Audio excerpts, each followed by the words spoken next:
website. Hi, Lydia. Do we have to wait to count to three or anything? Or? Okay, We're good. I think we're good. likewise, thank you. All set? All right. Every time I go to River Park, I think. So this is something here. It's 8:59. We're going to start the meeting a minute early. So welcome, everybody.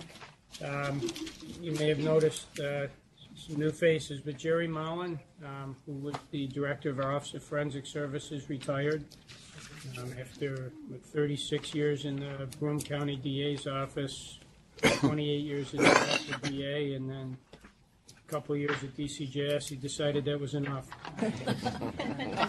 Stay home and enjoy his grandkids. And, Did you give the guy a plaque or something, or nothing? Or? yes, we have a plaque. Oh, he hasn't gotten it yet. Okay. No. I didn't want to ruin the surprise. He actually had been telling me for about a year that he wanted to leave and agreed to stay another 6 months to help me out, but I think he was anxious to get home for the holidays. So Jerry is retired. He does say he's going to start blogging, which I can't wait to see that. He's got that content area. It works so well in white. I think that's tweeting. I'm not sure. It's weird. It's safe to me. I don't know. But in any event, Dr. Jill Dooley has taken over as our new director of the Office of Forensic Services. And Jill, the paperwork is pending and in the process of hopefully getting appointed as a member of the commission. So today she's at the table not as a member of the commission, but as the head of the Office of Forensic Services. Jill, welcome and congratulations. Thank you. So the first business item is review and approval of the meeting agenda. The agenda was sent around. The only comment I would make is there is an agenda item, I believe, with regard to a change at A&AB, and Pam Sales is available until 11:30. So if we don't get to that point in the agenda before 11:30, I may move that up if nobody has any objection. But with that understanding, any comments with regard to the agenda? And if not, do I have a motion to approve? So moved. Second? Second. All in favor? Aye. Anyone opposed? Next item is review and approval of the draft minutes from our September 12th, 2018 meeting. And those were also provided in the packet. Any comments or questions with regard to those minutes? All right, if not, do I have a motion to approve the minutes from our September 12th, 2017 meeting? Scott, do I have a second? Ben, all in favor? Aye. Aye. Anyone opposed? Abstain. Okay, thank you. Next, we have our accreditation and laboratory updates. The first item on is our Erie County Central Police Services Forensic Laboratory. I believe the director of that lab is in Albany, if I'm not mistaken. So this does require a vote. On July 22nd, A&AB renewed the accreditation of the lab. The lab had a full assessment. In April, received 3 non-conformances. I think one of them related to a balanced performance check, one related to measurement traceability of cocaine, and one to traceability of volumetric flasks for cocaine plants. The lab did do a corrective action plan, which was approved by A&AB, and I do believe all the corrective actions have been implemented. And we have dealt with this previously at the commission. So does anyone have any questions or any discussion? And I should note, too, that at their November 2nd, 2018 DNA subcommittee meeting, the DNA subcommittee did review the accreditation report and issued a binding recommendation that we renew the New York State accreditation for the lab. All right, if there are no questions, do I have a motion to renew the New York State accreditation for the Erie County Central Police Services Forensic Laboratory for a period concurrent with its A&AB accreditation? So moved. Do I have a second? Second. All in favor? Aye. Anyone opposed? And any abstentions? All right, so that passes. Thank you.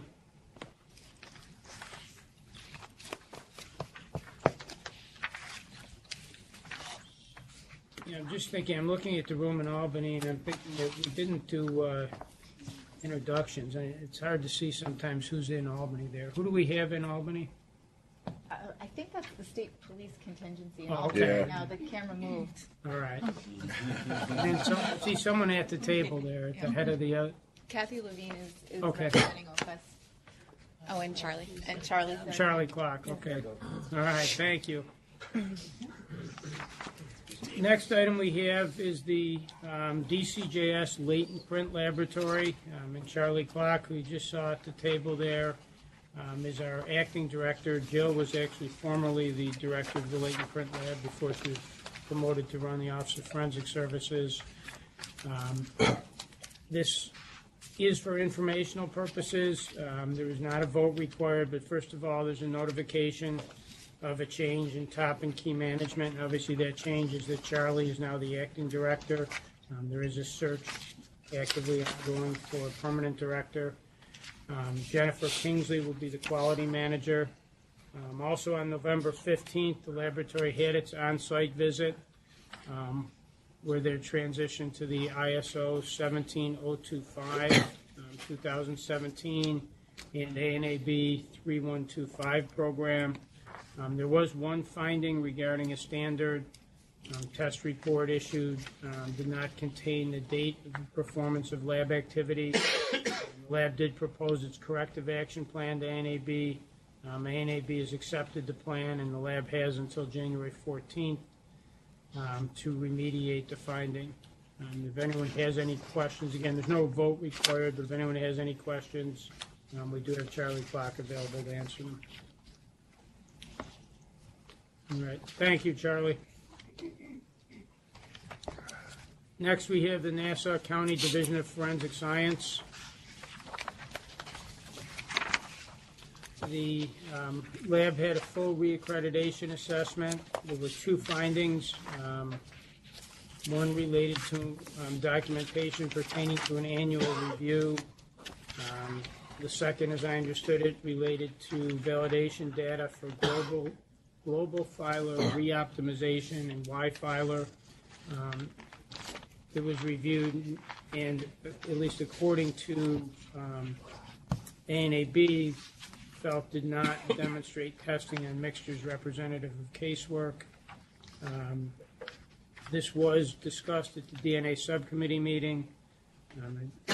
The lab presented information or indicated they felt that, in fact, the validation, if I understand it, did meet that standard. And again, as I understand it, from the subcommittee, this DNA subcommittee encouraged the lab to file an appeal, and I believe that has been filed and is currently pending in front of ANAB.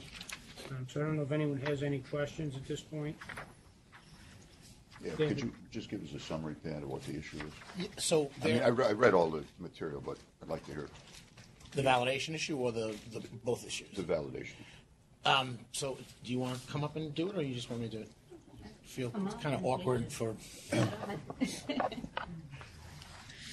don't want to steal Karen's thunder. No, go ahead. She seemed very happy to have you steal the thunder. I wrote the memo. She speaks.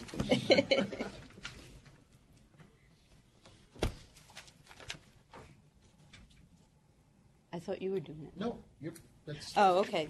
So the ANAB felt that our validation did not support what we're currently doing in casework. It was difficult to determine initially where they felt the nonconformance was. Pat and myself spoke with the DNA technical people. It was a 3-hour conversation. So we surmised. Do they have the peer communication? Yes. they have Okay.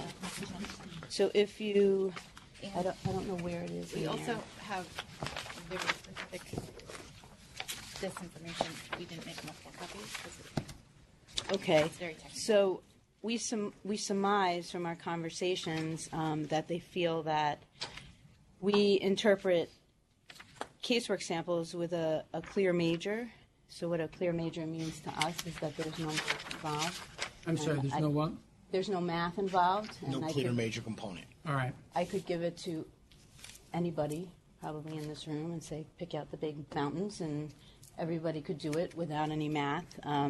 But sometimes those mixtures might have 4 components, 5 components, but still a very clear major. So we surmised that they felt in our validation that we should have a representative number of contributors. So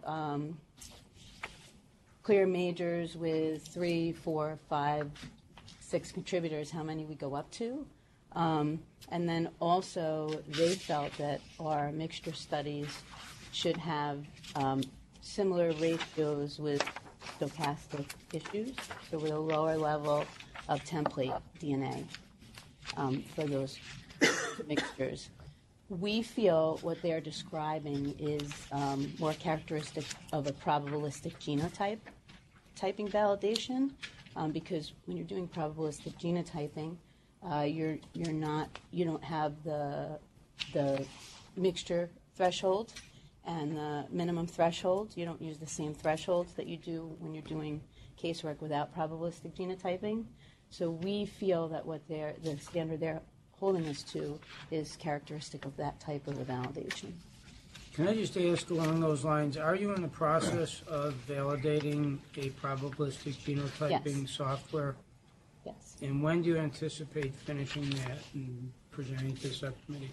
We're pretty close. Model Maker has been completed with Laura from STR Mix, which now we're at the point of just amplifying our samples, all of the studies that indicative of 4, 5, 6 person mixes at low thresholds. So all that's happening now.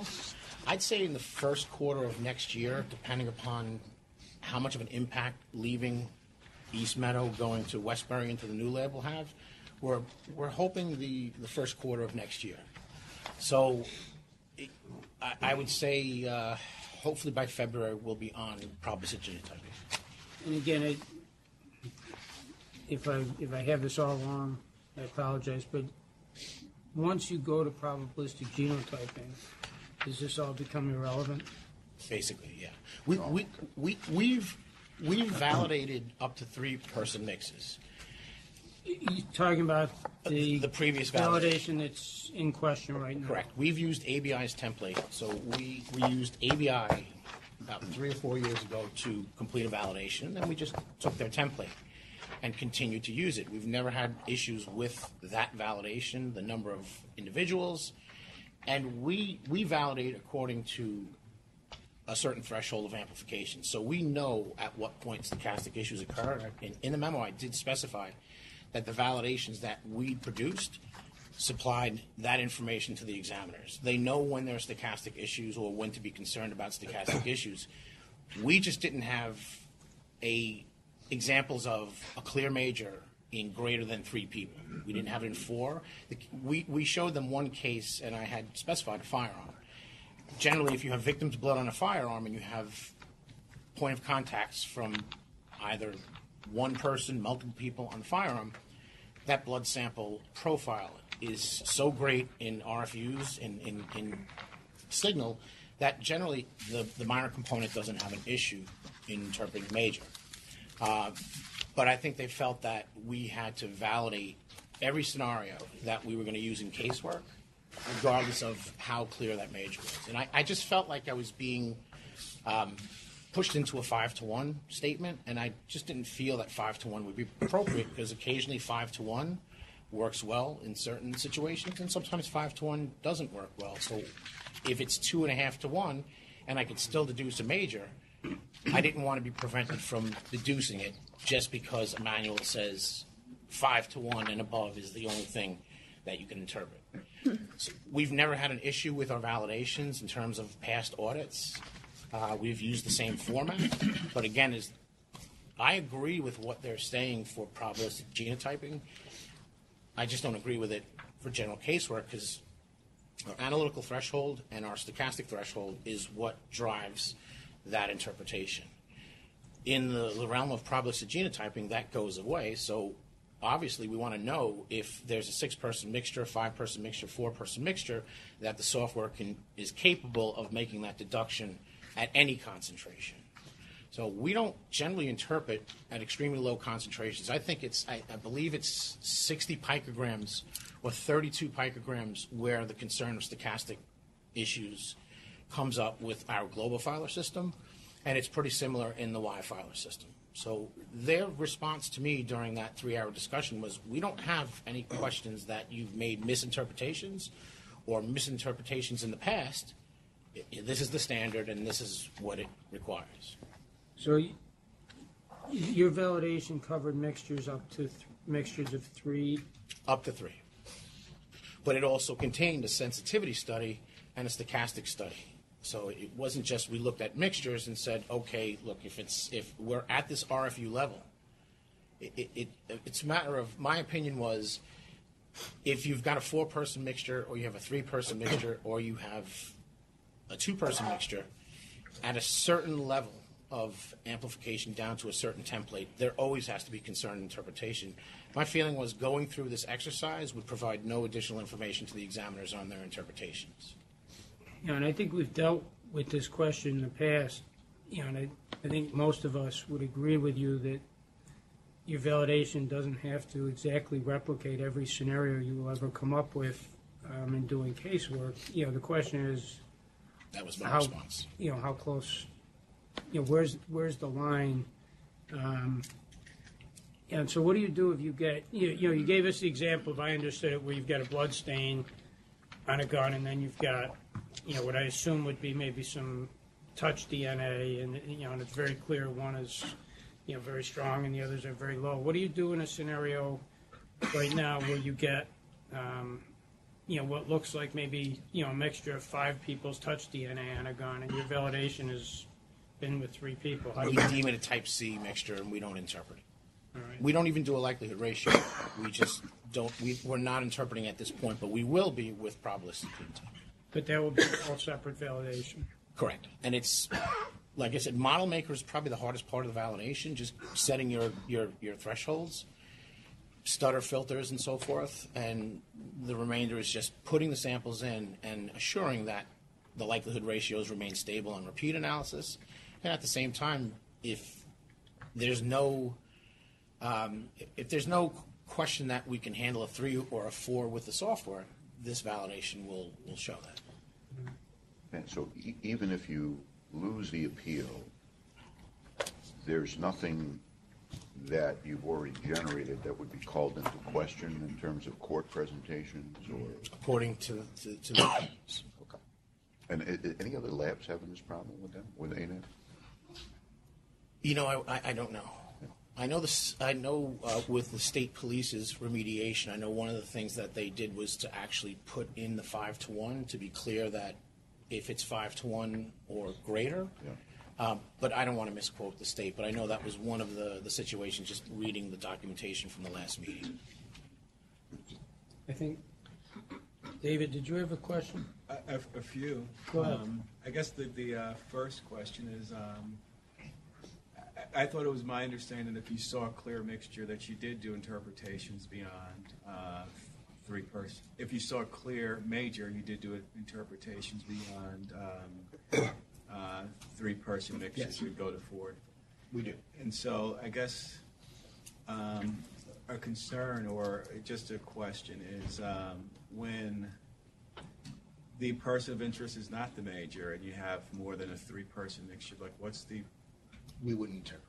There's just no way to interpret it unless mathematically it's possible. But it's in a minor component with greater than 2 people. I just don't see that possible manually. So we deem it type C if there's no clear major. If there's a clear major and the minor is of interest, we give the clear major, but there's no deduction to the minor. And just to clarify, we have that no conclusions can be made, and then we specify due to mixture ratio, due to number of contributors. And so a mixture statistic is not possible on those cases. So I think where the clarification was with Pat is if we have those 5 contributors and there's the clear major, then that's a random match probability. But we would never do mixture stats on that sort of sample because it's just not possible. What would the lab report say? No conclusions can be made, and then it will either be because of the number of contributors or because of the mixture ratio. Do you report that, say, a target cannot be excluded, however? No conclusions, no comparisons, no comparisons at all. We don't make any associations without a stat. And once that statement, no conclusions or no comparisons, whatever it is the lab uses, that means no, we're not going to say, a DNA lab is not going to say anything about that mixture. So it becomes an uninterpretable, Yep. Yes. useless, Yes. if you will. I mean, you can't use it. Maybe not useless because in the future, if it's the correct system that was validated for You could go back probabilistic, and if do the it either again. if either the defense or prosecution wants it redone in probabilistic, we would honor it as long as the validation covers that system and the scenario. And there's no, and the definition of a clear mixture is just something that you teach analysts, or it's The definition is no math is required for the permutation, and yes, we do. There's a week-long mixture interpretation class that I give to the new hires, and it covers quite a bit. Type A, Type B, Type C, all different scenarios, all different number of contributors and so forth, and it does raise the stochastic circumstances during the talk. So the first part of the lecture is population genetics and statistics. We go over all of them, how to computate the formulas and how you're deriving your answers, and then we go into the practical aspect. what was the other side? Like, why did they want you to do the 5-to-1 to 1-to-1 mixtures? Like, it seems like it's not a question that they would have for you, but it's sort of, that's how they validate labs generally. It's not a Nassau County thing, but, their position would be that you draw out mixtures to 4-person mixtures, 5-person mixtures, during validation. Stacking. But if you see 5-person mix in one location, and you get to another location where you're only seeing 3 peaks, then obviously that's a sign that stacking could be occurring if it's not dropout. So we would make that location inconclusive. So we cover stacking also.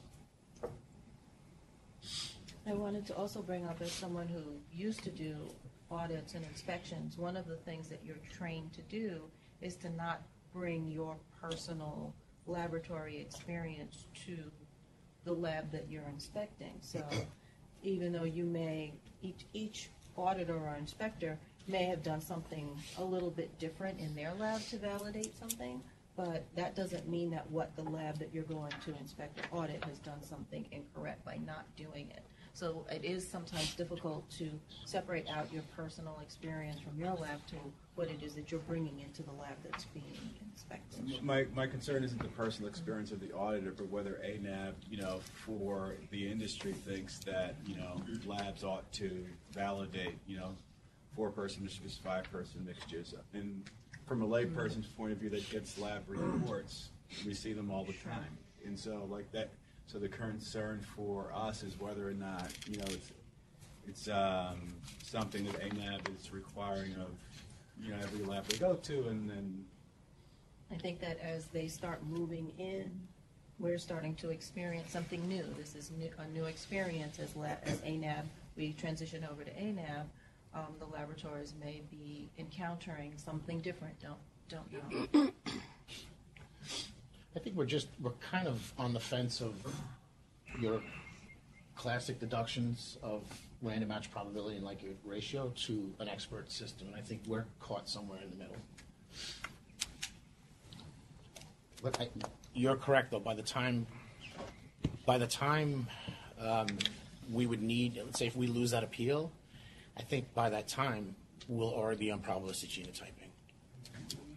Scott? Yeah, just I'm not a DNA examiner, so when you're giving your answers, sometimes I don't understand what you're saying. I don't know what type A, B, or C means, and I don't know what stacking means. So I was wondering if you could just different types of scenarios, type A, B, and C. They're different types of mixtures. I'll start with the type B because it's the easiest. It's a mixture where a deduction can be made because there are major, in the world of chromatographic data, you have an intense signal, and then you have this little peak of, let's say, heroin, and I'm not a chemist. So in terms of the word stack, if you have a single person in a sample, it's a single source sample, we have a chromosome from mom and a chromosome from dad. You should see two DNA alleles, two numbers at a location, unless they receive the same type or same chromosome from mom and dad, then it would be the same allele. It would just be one peak at a locus. So an individual will either have one or two peaks at a location. Two people could have up to 4. 3 people up to 6. What happens is if we all have a profile of, let's say, 7, 8, and the numbers specify lengths of DNA. If everybody's 7, 8, you'll see these tremendous 7, 8s, but the chances of seeing that in a randomly mating population is extremely rare. If you're dealing with familial members, there's a possibility, but even so with parent to child, it still would be difficult to say, hey, there's a possibility it might stack, but it can happen. So the question is, I might be misinterpreting a sample because there's more in the one peak. Cocaine and MDMA is in the same peak unbeknownst to us. So that would be the comparison to chemistry. Mm-hmm. So that's the stack. The other question, I don't remember what just ABC. ABC. Oh, I just Type A. so a type C mixture is so bad that you can't do it. There's no major minor components. There's dropout. Your signal just plummets, so you might be missing data at the tail end. There's always a concern because you want to represent the profile as what the profile truly is. Type B is the one with the clear majors in it. Type A is a situation where a different statistic can be used. You have a choice of likelihood ratio. You have a choice of combined probability of inclusion, CPI, or exclusion, where we are sure that nothing's, and I'll in the world of chemistry, nothing went down below the LOD. Mm-hmm. So they're all there, they're all present. We apply a mixture statistic to that. So that's type A. okay. All comparisons have to have a statistic. Any association needs a statistics. A and B are sample types that provide that statistic, while C is what Karen stated is unsuitable for comparison. Thank you. And when you talk about the review, is it ANAB or the FBI, or is it both? Well, you have to consider it as both. The FBI now has it, though. Right, they have the appeal, sorry? The sorry. FBI and ANAB both has- have the appeal. Correct. Right, okay. Any other questions? All right, thank you. Next item we have is the Nassau County Office of the Medical Examiner Toxicology Laboratory. And again, this is for informational purposes. There's no vote required. In May, the lab underwent its mid-cycle review. Letter indicates continued compliance. Do we have the director available by phone? I did have one question, not directly related to this. But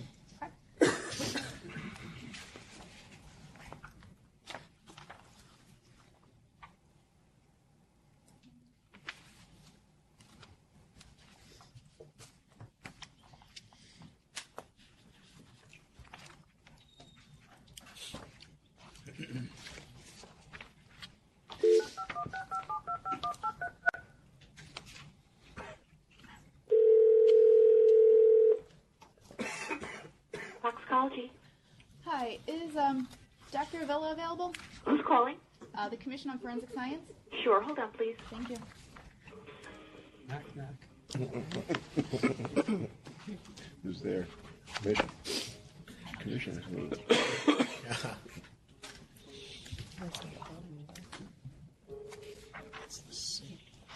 Hello? Hi, Joe. Hi. You're with the Commission? Yes. Hi, Doctor. Am I on? Yes. Okay. Hello, everybody. How are Good you? morning. Hey, Joe. So I just had a quick question. So we have information in front of us indicating that you underwent your mid-cycle review and that you were in continued compliance. So congratulations on that.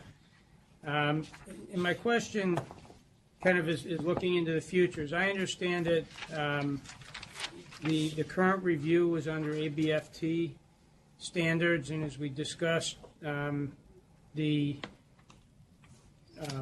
toxicology labs will be transitioning to ANAB standards, and I wanted to hear what, if anything, you're doing to prepare for that transition. All right, so of course, DCGS was kind enough to provide the ISO standard that we need to adhere to. We've begun to review that. As part of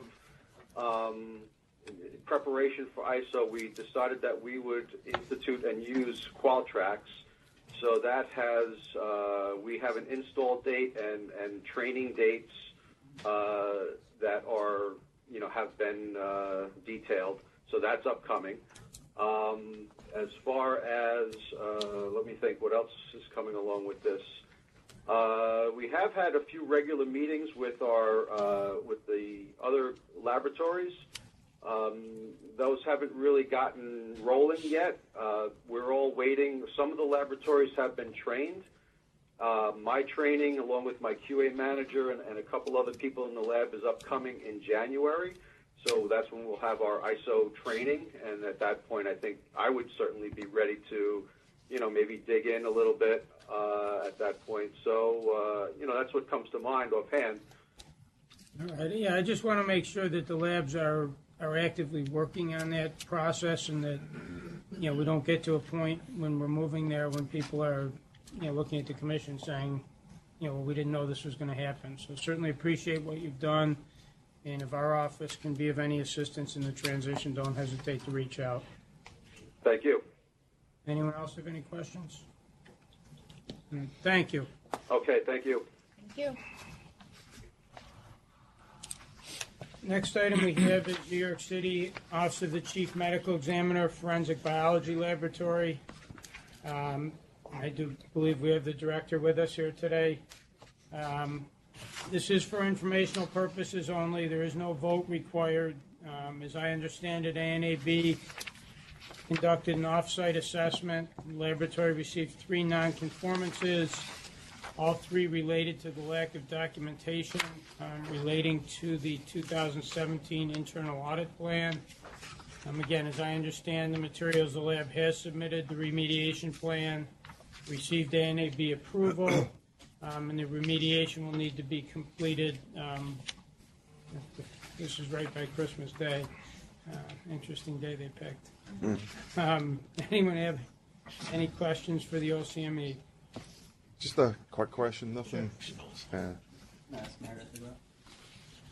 Meredith. Morning. Good Morning. question. Who's going to be working at Christmas? Surprised they didn't change. It's just the way I think they wrote it, Meredith. Like they say, there's no records to verify the audit took place. The audit took place. Yes. So, Right? It's just. But it does say here that you did provide an audit checklist.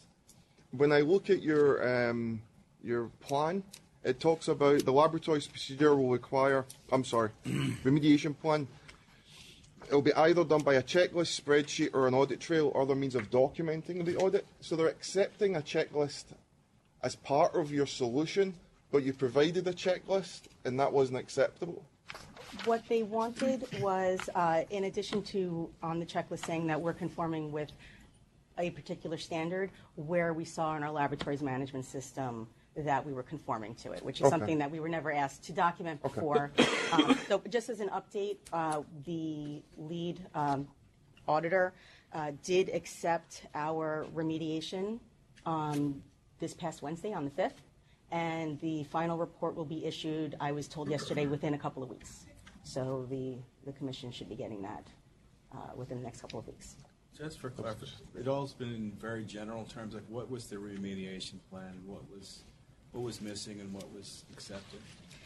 So as part of the, so it's three. Because it sounds worse than it sounds like there was no document. You know, Exactly. like it's so briefly Yes. written here that you can't get a sense of like what was actually done, what was recorded, what wasn't recorded, and then there's some remediation plan, but we have no idea really from Chet.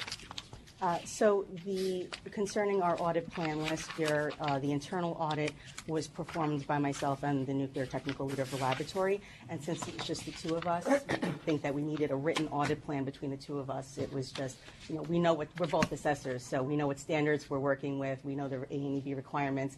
You work on this part, I'll work on this part. The lead auditor here wanted us to actually write it down. So we did that for 2018. In October, sorry.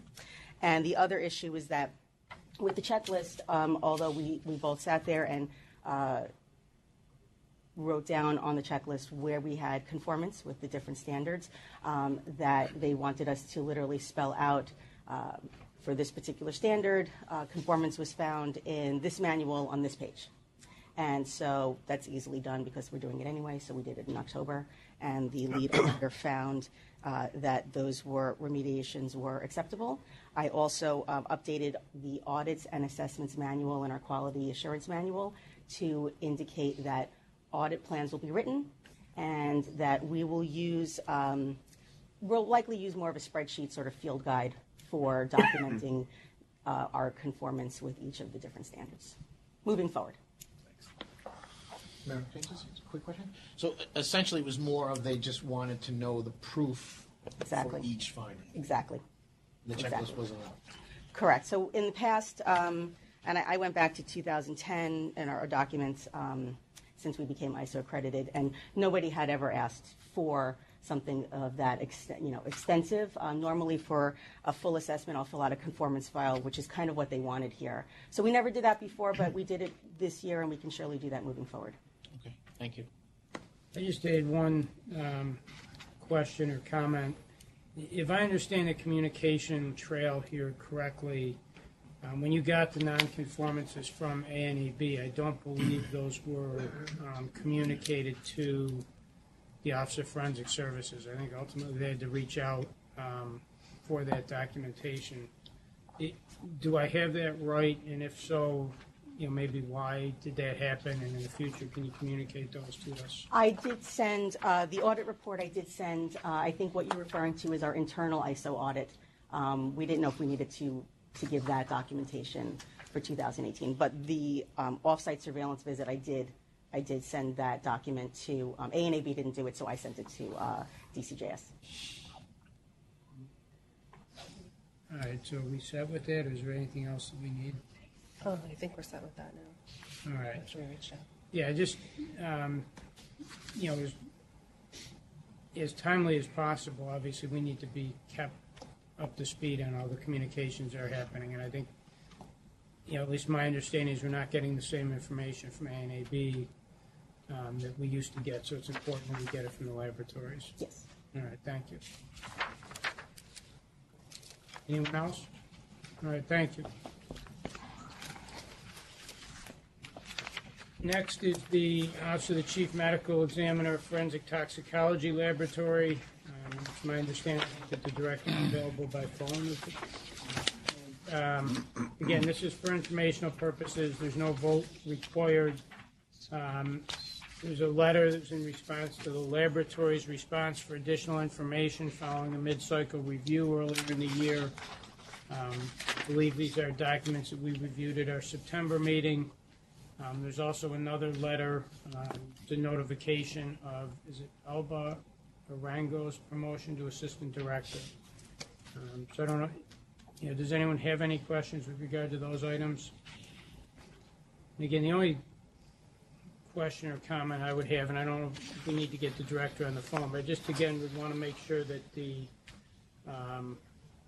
work is underway in terms of the transition in the toxicology lab to the A&EB standards from the ABFT, and if there's any assistance you need, don't hesitate to reach out. Thank you. Mike, just to say this, at our recent NICLAC meeting, all the lab directors for the toxicology labs are fully aware that these are coming up. The comments that they may have had, and there are some here, but I think the general comment is that A&EB and ABFT have not consolidated which standards they're going to be evaluated on. So they are moving forward they are moving forward with the 17025 2017 standards, but just to understand, ANAB and ABFT are still trying to come up with the documents that is going to be the additional. Now, are they going to keep everything? They're going to keep half. So I just wanted to bring that to your My attention. understanding from our conversations and I think our decision at the commission meeting is that they were moving to the base ANAB standard. And the only issue was that I think the lab directors wanted additional standards added from the ABFT. And I don't recall a majority of the commission insisting on it. I believe it was the lab director saying, we want that extra. So as I look at this, there's a base set of standards, the ANAB standards, which DCJS bought, paid for, and provided to the labs. And I have a little bit of concern if the labs are saying, we're not going to start on this, we're going to sit back and wait until we hear from ANAB about these additional standards, when there's this base set of standards that, as I understand it, everyone knows is going to be part of it. And at least from my perspective, if I were a lab, and as a commission member, I would want to know that the labs are at least starting to look at those base standards and say, what do we need to do to come into compliance with those standards? I don't know if I gave you the wrong impression there. So my understanding is they're moving forward with the base standards. Okay. But the one question I'd like, because I don't know if I'm understanding, I would assume, and there are some toxicology lab directors here, but I would assume that they will be going for an assessment under 17025 with the ABFT standard at the same time. Not, as you may have just indicated, that they're going to go for 17025 on their own and then later on go to the ABFT. I assumed they were going for a one-shot deal because I thought that the Commission's point was that they felt ABFT should be continued and should be part of the accreditation process. But again, I don't want to keep speaking. I'm not a toxicology lab director. No, that's fine. I wanted to bring up was at the last. I agree. It's one. I envision it as one process, but at least as I understood what the commission did, there's going to be ANAB. That base set of standards are what they are, and the labs are going to get audited and accredited based on those, plus whatever else gets added. I didn't understand it to be that they were going to look at it and somehow alter those base set of standards. In fact, the idea of adding things from ABFT, I think, came from the Tox Lab director's input. I don't recall it being other commission members that said, hey, we ought to add stuff. At least from my perspective, I thought, there were a number of the commission members that would have been fine if we said, look, just go with the ANAB standards, but it was the Tox Lab directors that said, hey, we want, in addition to that, we still think that the ABFT standards should be part of this. So we said, fine. So I think, you're right. We are waiting for ANAB to get back and say what else is going to be added to that. But even though it's all one inspection, there's a base set of, and again, I'm a lawyer. I'm not a scientist. I try and wrap my head around this stuff. But it seems to me there's a base set of ANAB standards that the labs could at least be preparing for now. And I don't want to be in a position where, folks come back and say, hey, we just heard what these extra ABFT things are, so we're starting from scratch right now when people could be working toward this trend.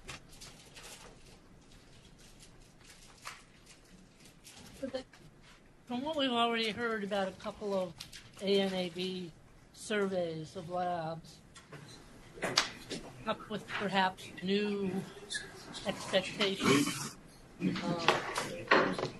And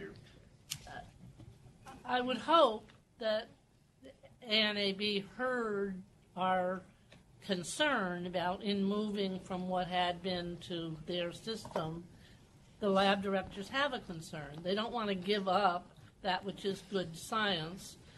For ANAB, who doesn't have as much of a track record as ABFT at looking at those kinds of labs. And I wouldn't want ANAB to go off and use their ingrained standards and not recognize that these labs have a track record, they have standards that they've met.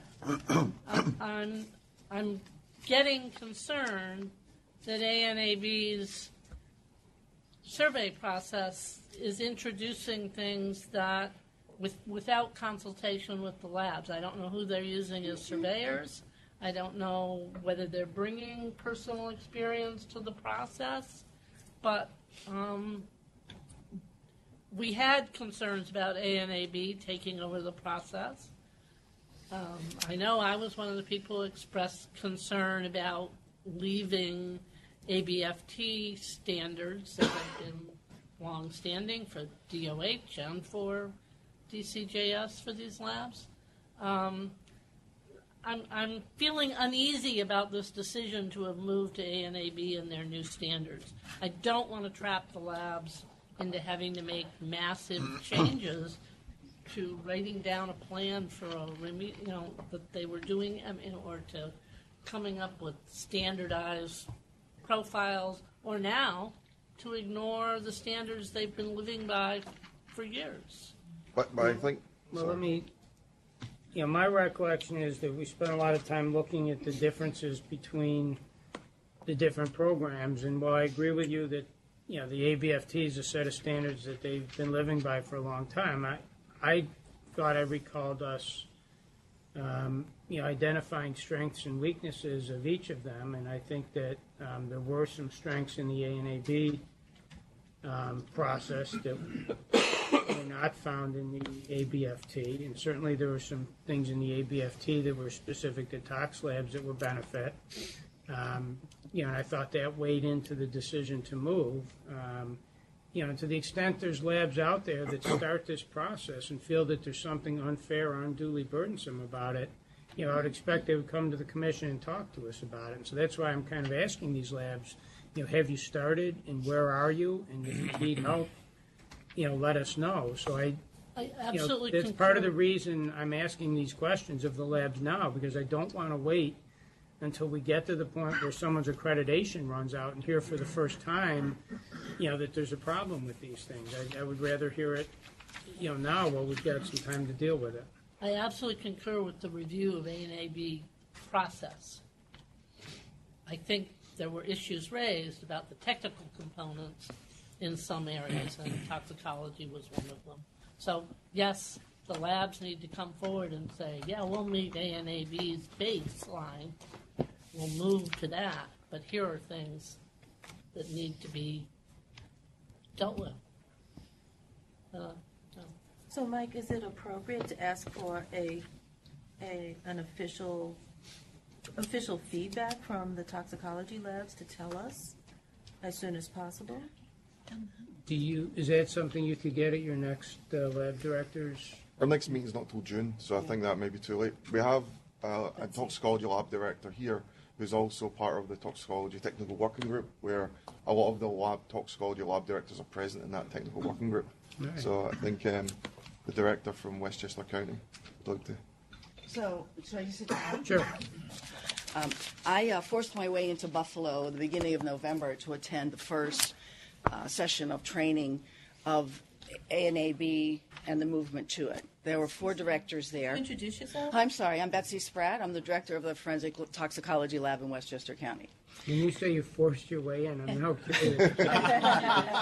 Well, I had a long drive to get there. The stage. I was supposed to go in October. That did not work for DCJS in Albany. So since there was an opening, and I found when I was at SOFT that there was an opening, so I decided to go early to see what this is. There happened to be 4 directors at that meeting: Christine Giffen, Christy Barba, Rebecca Hartman, and myself.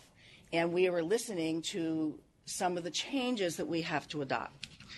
We like ABFT because it's very science-oriented. ABFT is trying to determine which of the criteria that's already in ANAB and the 17025 and the 3521 requirements that can be taken out of their extra, it's like DNA, the extra requests. It is going to be very difficult for all the tox labs. We all are short of people. It's extremely time-consuming. I've started some easy things in my lab, like ordering volumetric flasks that have certified numbers on them so that I can say we've got that. Those are easy parts. Writing all of this information is extremely time-consuming. We have very limited people My laboratory, we're going to have a difficult time getting there, but we have no choice because ABFT has to be out of the certification business in 2021. So people that are being inspected in 2019, which is our laboratory, we have until 2021 to end up being totally moved over to 17025 and the extra things. People being certified next year, the following year, then have another year. So 2022, I think it is, that they have to do it. It's a lot of paperwork, difficult for the number of people we have, people in training, the shortage of staff that we have. To be honest with you, I don't even know how to ask DCJS to help us, other than give me somebody else's information and let us cut and paste and see what works for tox and what doesn't. There are a lot of things in the rules that don't apply to all the labs, because, we don't do calibration of breath instruments, but New York State does. So a lot of things were NA, which was good news.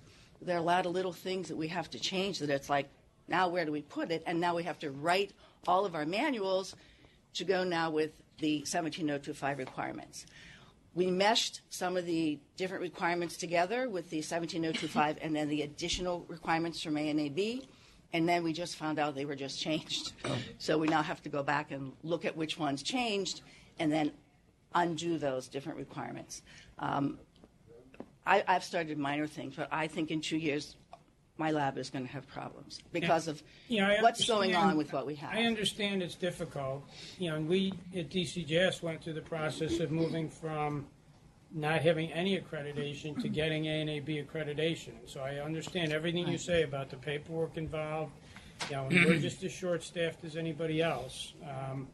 But my concern is, again, this is something that has to be done. As you indicated, ABFT is not going to be in the business of certifying people. I don't want to find ourselves in a situation where our tox labs suddenly can't operate anymore. So yes, it is hard work. We've been through it in a different context than DCJS. And we didn't have the advantage of, at least you have the advantage of having been through accreditation. It's under a different structure, but you're familiar with and know the accreditation process. We went from 0 to ANAB. Maybe I'm wrong about this, but it seems to me the labs can go from ABFT to this ANAB plus whatever else you want from the ABFT standards. But as you indicated, it's something that has to be done. And yes, it's work. All the other labs who get accredited under ANAB who aren't tox labs, it's a lot of work for them too. But we've made a decision as a state that we think this is important, that labs operate in an accredited environment. We think it's important that that work get done. At the end of the day, there's a reason for it. So I'm sympathetic to what you say about the work. But from my perspective, from the state's made a policy decision and it has to be done. And I would be very sympathetic now to labs that say, we need help, but, for example, buy the, ANAB accreditation standards for us. Okay, great, we'll buy the standards for you. But labs that walk in on the day their accreditation's up and say, gee, we just couldn't do it. No, I don't want you to feel that we aren't aware of it, and we know that we have to go this way. We all do. But we also know that it's going to be very difficult and time-consuming. And the work will suffer because you only have so many people to do this. And there's not going to be any help anywhere else. That's our concern. We all know we have to do this. When I was Legacy, they gave us 5 years to go ISO, whatever the ISO was, 17025. There's not a 5-year gap for us. We have to do it much sooner than 5 years. And we're talks in Westchester a little bit better because we didn't get rid of everything from Legacy. So I've got a lot of things in place that will work better than what some of the other labs have. That's really a difference. But there is a concern from the lab directors because it is an awful lot of work. We all know we have to go there. And I think while we're asking the lab directors what they need and offering them help, should the office contact ANAB and ABFT and ask what the status of their joint efforts? Because I think there was an understanding that they were going to work together. Yeah, I think what we should do is ask Pam to give us an update at our next meeting on where they are with that. Because the advantage for the other labs is ASCLD lab became part of ANAB. It did interact somehow, maybe. So we're just asking for the same kind of science-based, process-based interaction. If there was some type of consultant that could sit down and help all of the laboratories do some of the basic stuff that I'll call it the paperwork part of it, to help us get through that, like show us what the easiest way is to do this is really one of the things we asked at the last NICLAC meeting that we discussed, because it's, and also at the training, because it's, some people tell us, oh, it's just cut and paste, look at somebody else's, but we've not done all of those rules, you know, and done all the quality manual the way they want it to be done. We have different quality manuals for ABFT. So where do you find this? Where do you find that? Do we have to move things into, and we do, we have to move things in totally different manuals. That's the help that we would like to have, some type of a consultant to help us do, I'll call it the easy parts, you know, that we can put some of that stuff together. We would greatly appreciate that help. We even talked about the woman who gave the session to us. I don't know if she's allowed to. We'll take a look at it. Take a look at that. All right, thank you. Thanks. Mike, can I just? Yeah. So, as you said, you know, all the labs are going through a transition to the new standard 17025 2018. So you're right, there's a lot of work for all the laboratories, not just including the toxicology laboratories. But I think as your message is, as a commission, we're trying to send is that 17025 is the basis of all accreditation, and every lab should be making sure they're at that point at least. ABFT is the added bonus, but 17025 is the goal that everyone should be striving for, which as Betsy's saying, they are. But they need to make sure that they're in constant communication with us and as a commission to make sure we're aware. But I was wondering also, you know, every lab has resource issues, no matter what size they are. But I know in the past when laboratories had to be accredited, and back in the mid-90s, I'm sure the commission sent letters to the appropriate agency head, not just to the lab directors, but to let the agency head know there's been a change. This change is coming. There's a deadline that is expected to be met, and your lab director's on notice, and you're now put on notice. I just think, I know, and I don't know who that right person is, maybe the lab director should give that guidance, who would be an agency head. But I just think, you know, from the Commission's point of view, we're not looking to do extensions.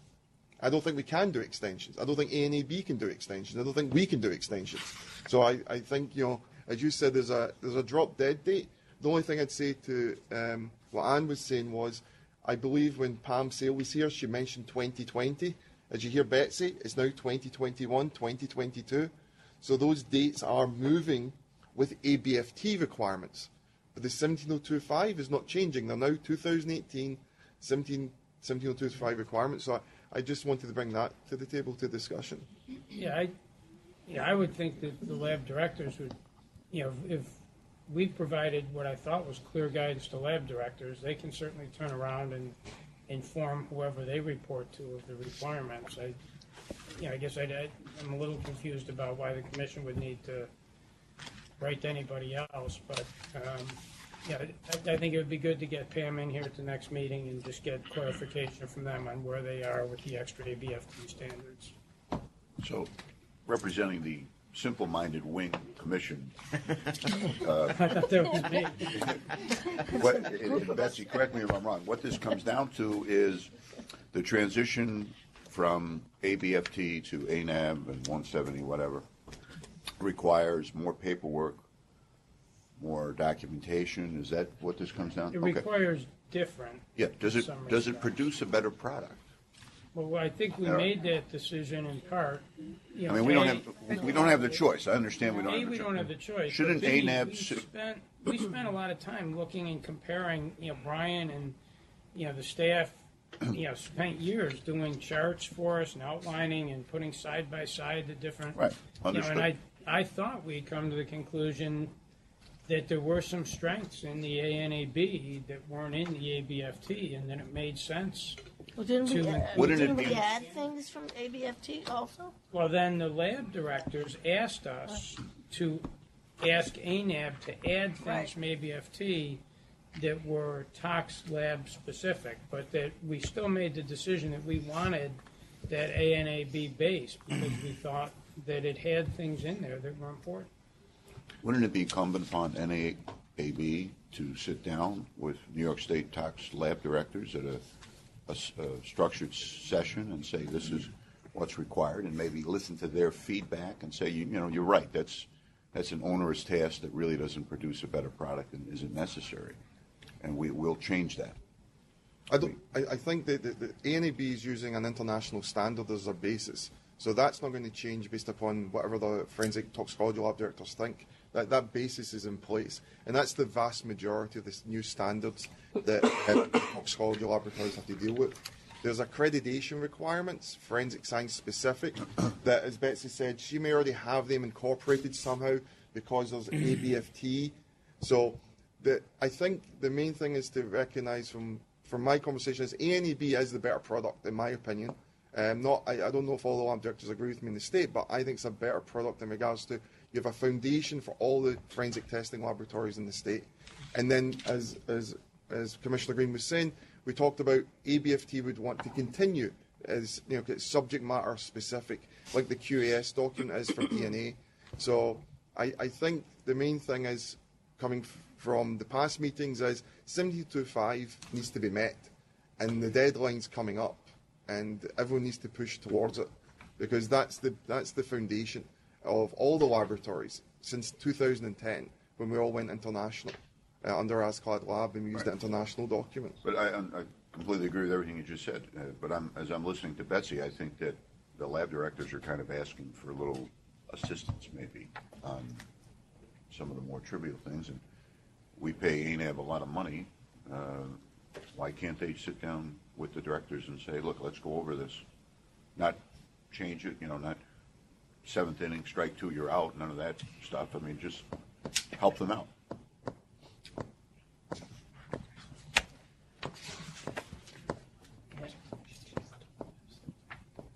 I think, and I don't know the ins and outs of this, but what Brett's just pointing out to me is there are some limitations on ANAB as an accrediting body in their ability to sit down with the people they're accrediting. So again, what I would suggest is that we have Pam at the next meeting, and we can ask her these things. She can tell us what limitations they have, and we can see if there are things they can do. And we will also look into the consultant issue with DCJS and see if something we can do, in terms of getting a consultant that can work with all the toxicology. Bessie, will you be at the next meeting, as far as you know? As far as I know. God willing. All right. So let's see, where are we here? I think our next lab is the Onondaga County Center for Forensic Science, and I think the director is available by phone. This is for informational purposes only. There's no vote required. But in September, the lab had a surveillance assessment. There were no findings. The lab remains in compliance with its accreditation requirements. Does anyone have any questions or need the director for anything? I don't need the director, but I just think it should be noted that it is nice when we see a lab that doesn't have any problems. I mean, this is one of the, it's very few times that we see something like this, so I think it's worth mentioning, and I would, just commend Dr. Corrado, but I don't think we really need to bother and get her on the phone, but I think it's worth mentioning. Mike, I'm sorry. And someone's just Jill was just pointing out, apparently at the subcommittee meeting, they did call her just to congratulate her. So, I said this at one of the other meetings, I just want to reiterate, we are all going through future interpretations of 17025, 2018, and new accreditation requirements. So the expectation of not seeing a clean bill of health does not reflect a bad laboratory. I was when Scott used the word problem, I was gonna, because I think finding no good deed goes unpunished. I know. I'm trying to. I appreciate what you're saying, Scott. That was my whole point. It's I think finding is better than switch problem. Over, it seems like you guys are getting nicked up on little things like yes, and that's what I'm saying. What we talked about earlier with the documentation, and it was nice to see one that there wasn't any problems, and I think it's worth commenting. I know how hard it must be for you guys, and that's all I was trying to point out. Absolutely, now I think Kathy appreciates that. I think all the lab directors appreciate it. It's just when it's used on the reverse side. When you have maybe 15 non-conformances, and all of them are minor, but all you see is red lines. Yeah. You know, so again, it's it's all about perspective and context.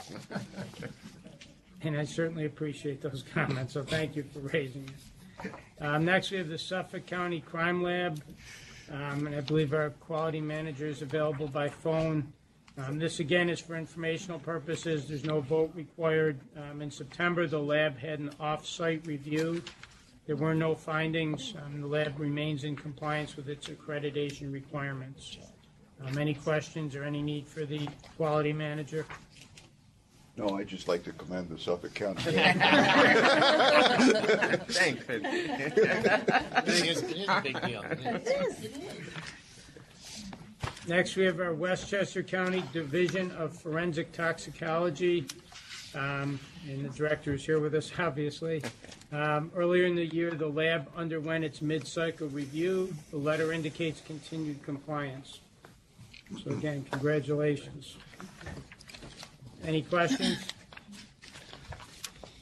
All right, that concludes that section of the agenda. The next section of the agenda deals with old business, and the first item we have is familial search. Jill, can you give us an update? Sure. There's been a total of 23 cumulative requests for familial search, and 2 of these submissions. Currently, there have been 4 applications that have been rejected due to not meeting the criteria that's stated necessary to be moving forward with a familial search. 2 searches have been performed, so we've provided 2 trainings to law enforcement agencies. There are currently results pending for a 3rd search. 9 requests are in the search queue, and there's a remaining 7 that are pending at different stages throughout the approval process. What was the 9, Jim? 9 requests are in the search queue, meaning they're pending search, pending the laboratory side of analysis. Approval process is done. Okay, how's that different than the 7 that are pending? They could be pending due to an MOU or other stages, more administrative in nature. The 4 that were rejected, Yes.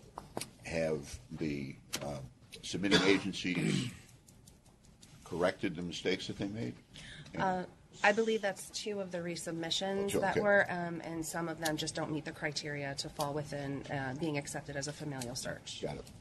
So the 9 means that they've cleared all the hurdles in order to actually have a database search? Correct. So the trainings have been done for those 9? Or? No, for the 2 that there have Only been 2. searches performed and completed. Okay, so on the other 9, when the search gets done, then there'll be a training? Yes, there will be a training for each.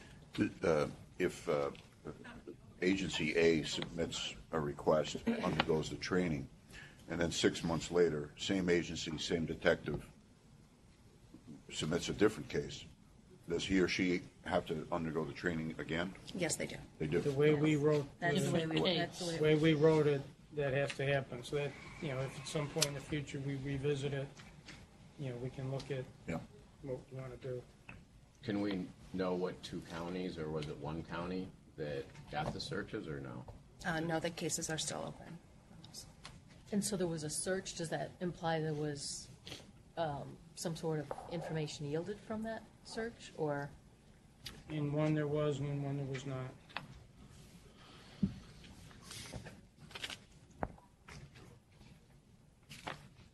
And again, the way we wrote the regs, at least as I read them, it requires training whether we release results or not.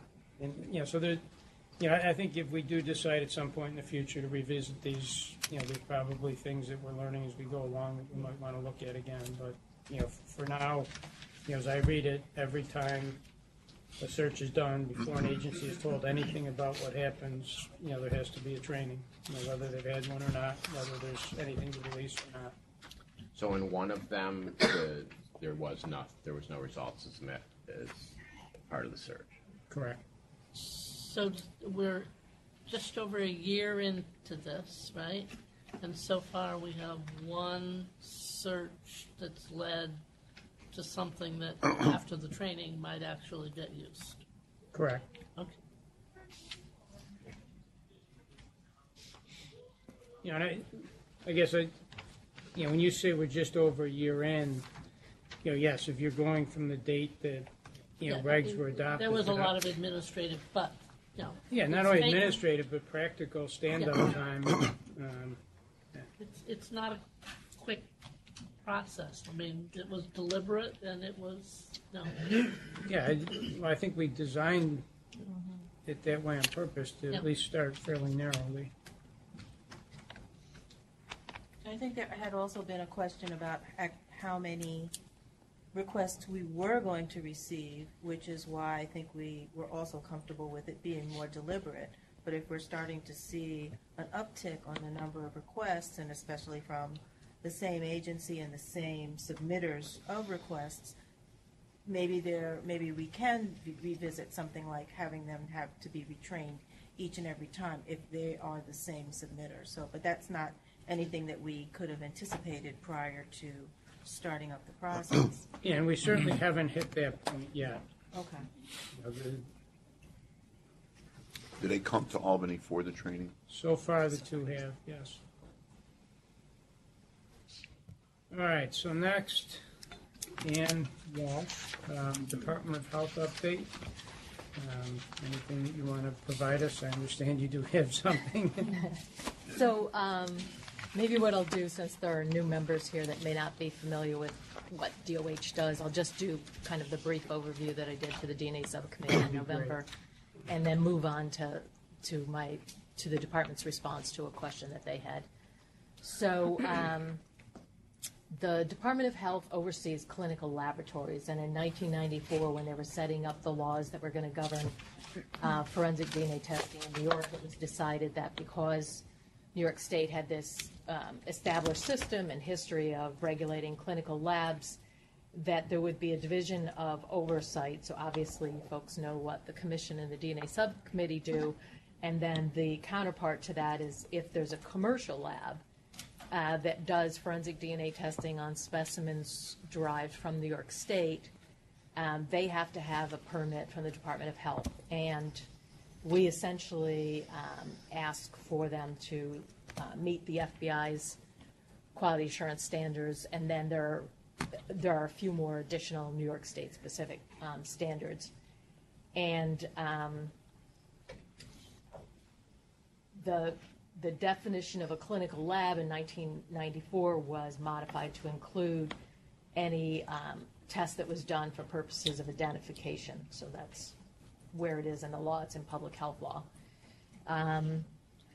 So the process is that the lab has to apply. They have to have an appropriate lab director with a PhD or an MD and the appropriate experience, and then they have to have, you know, the lab that is set up, the facilities, the trained staff that's appropriately educated, and one difference is that we have to approve a test before they can do it on a New York State specimen. So they submit requests for specific tests that they get approved for, and that's based on their showing that those tests have been appropriately validated and their people have been trained and show competency with those. It is in New York State public health law that only certain people can order tests and only certain people can receive tests. So we've had questions over the years about, you know, can like a private investigator order a test? And the answer is no. And actually on the DOH Clinical Lab Evaluation Program website, there's a list of those jobs that, you know, by the nature of their job would allow someone to order a test. And most of them aren't relative to forensics. Most of them are relevant to medical science. So initially we had a lot of commercial labs. Kind of, I think before there was such a build out of the government labs. So at one point I think we maybe had 13 labs that had permits, but mostly through purchases and mergers and buyouts, we're down to 2 labs. If you want to know what labs are permitted, you can always go on the website. They're listed there, and the tests that they're approved for are listed there. So right now it's Bode Cellmark and Mitotyping Technologies. So there are 2 labs that have a forensic identity permit. Those labs and all of the other labs that we've dealt with, for the large part, all do, you know, what the testing that we're familiar with. So STR testing, and the associated, screening confirmatory tests that lead to that. We have had some interest, obviously, over the last year or so, from labs that are proposing to do a new type of testing where it involves the wet lab analysis at one lab, and then the raw data is transferred to essentially a bioinformatics lab, and they use whatever database they choose to use and see if they can do such things as phenotype analysis, ancestry analysis, and most recently the genetic genealogy approach. So that's a real difference in terms of us trying to figure out how we regulate them. It's how do we make sure that, from A to Z, everything is quality controlled, who has responsibility. So it's not going to be an easy or quick process for us to work out, but we are definitely working on that. And so we'll be working to try and develop regulations that will help ensure that this distributed model of testing is done well, and then also new regulations that are specific to the SNP or the next-gen sequencing technology. And it does present certain validation challenges, so it's not the kind of thing where you would necessarily even be able to adequately consent someone to offer to volunteer to say, okay, I'll give my DNA as proof, as a test system. So there are some standardized genomes that we potentially could use, but they're limited in number. And then there are a few of them that we're looking at where we don't think you'd be allowed to use it for this purpose. The problem is that with a SNP or next-gen sequencing technology, they can essentially know pretty much everything about that person in terms of not only the forensics, but they get data that's relevant for, has medical implications and so forth. So, there's that issue as well. And then at the so at the DNA subcommittee, obviously they're interested in new technologies and wanting to know, how we're dealing with it. One thing I can clarify is that in public health law there is an exception for. I probably should not paraphrase that. So there's an exception where we do not regulate.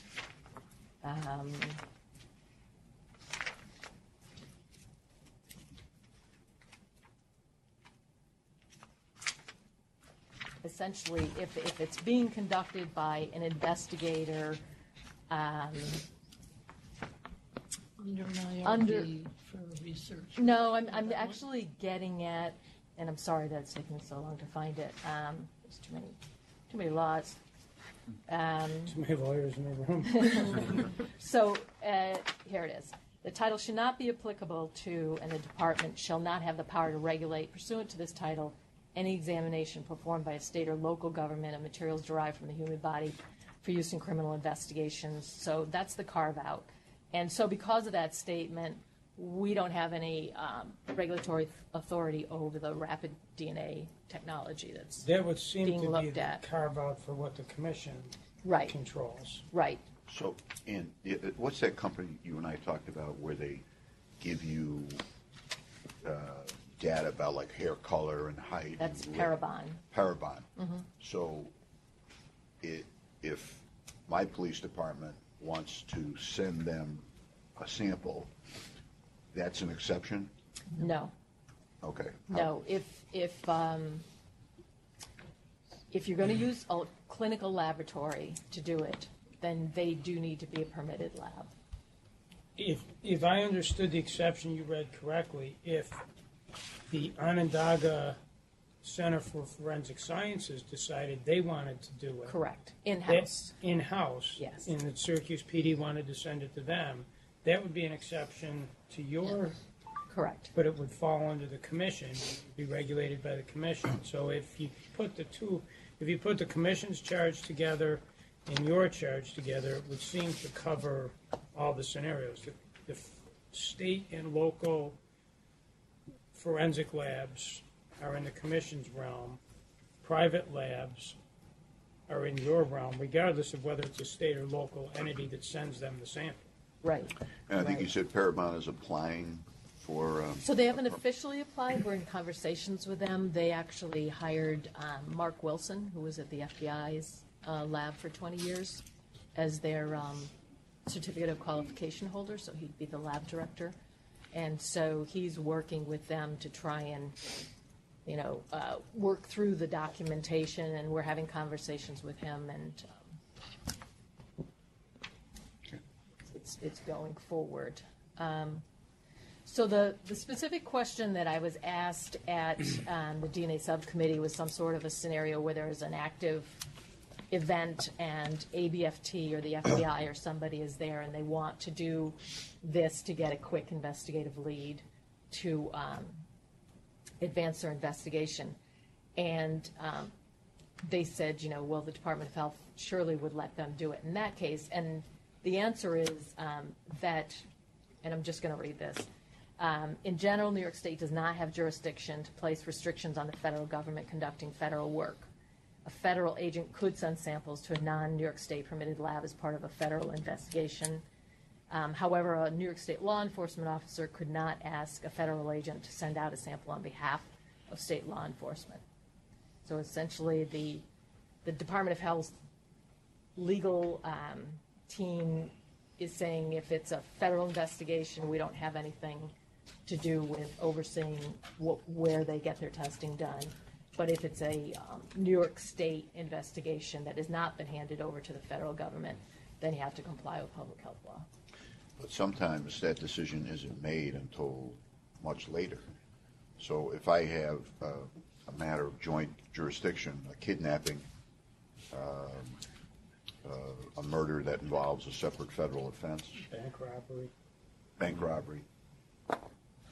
I mean, I know you didn't write that. So are you saying jurisdiction isn't clarified until later on?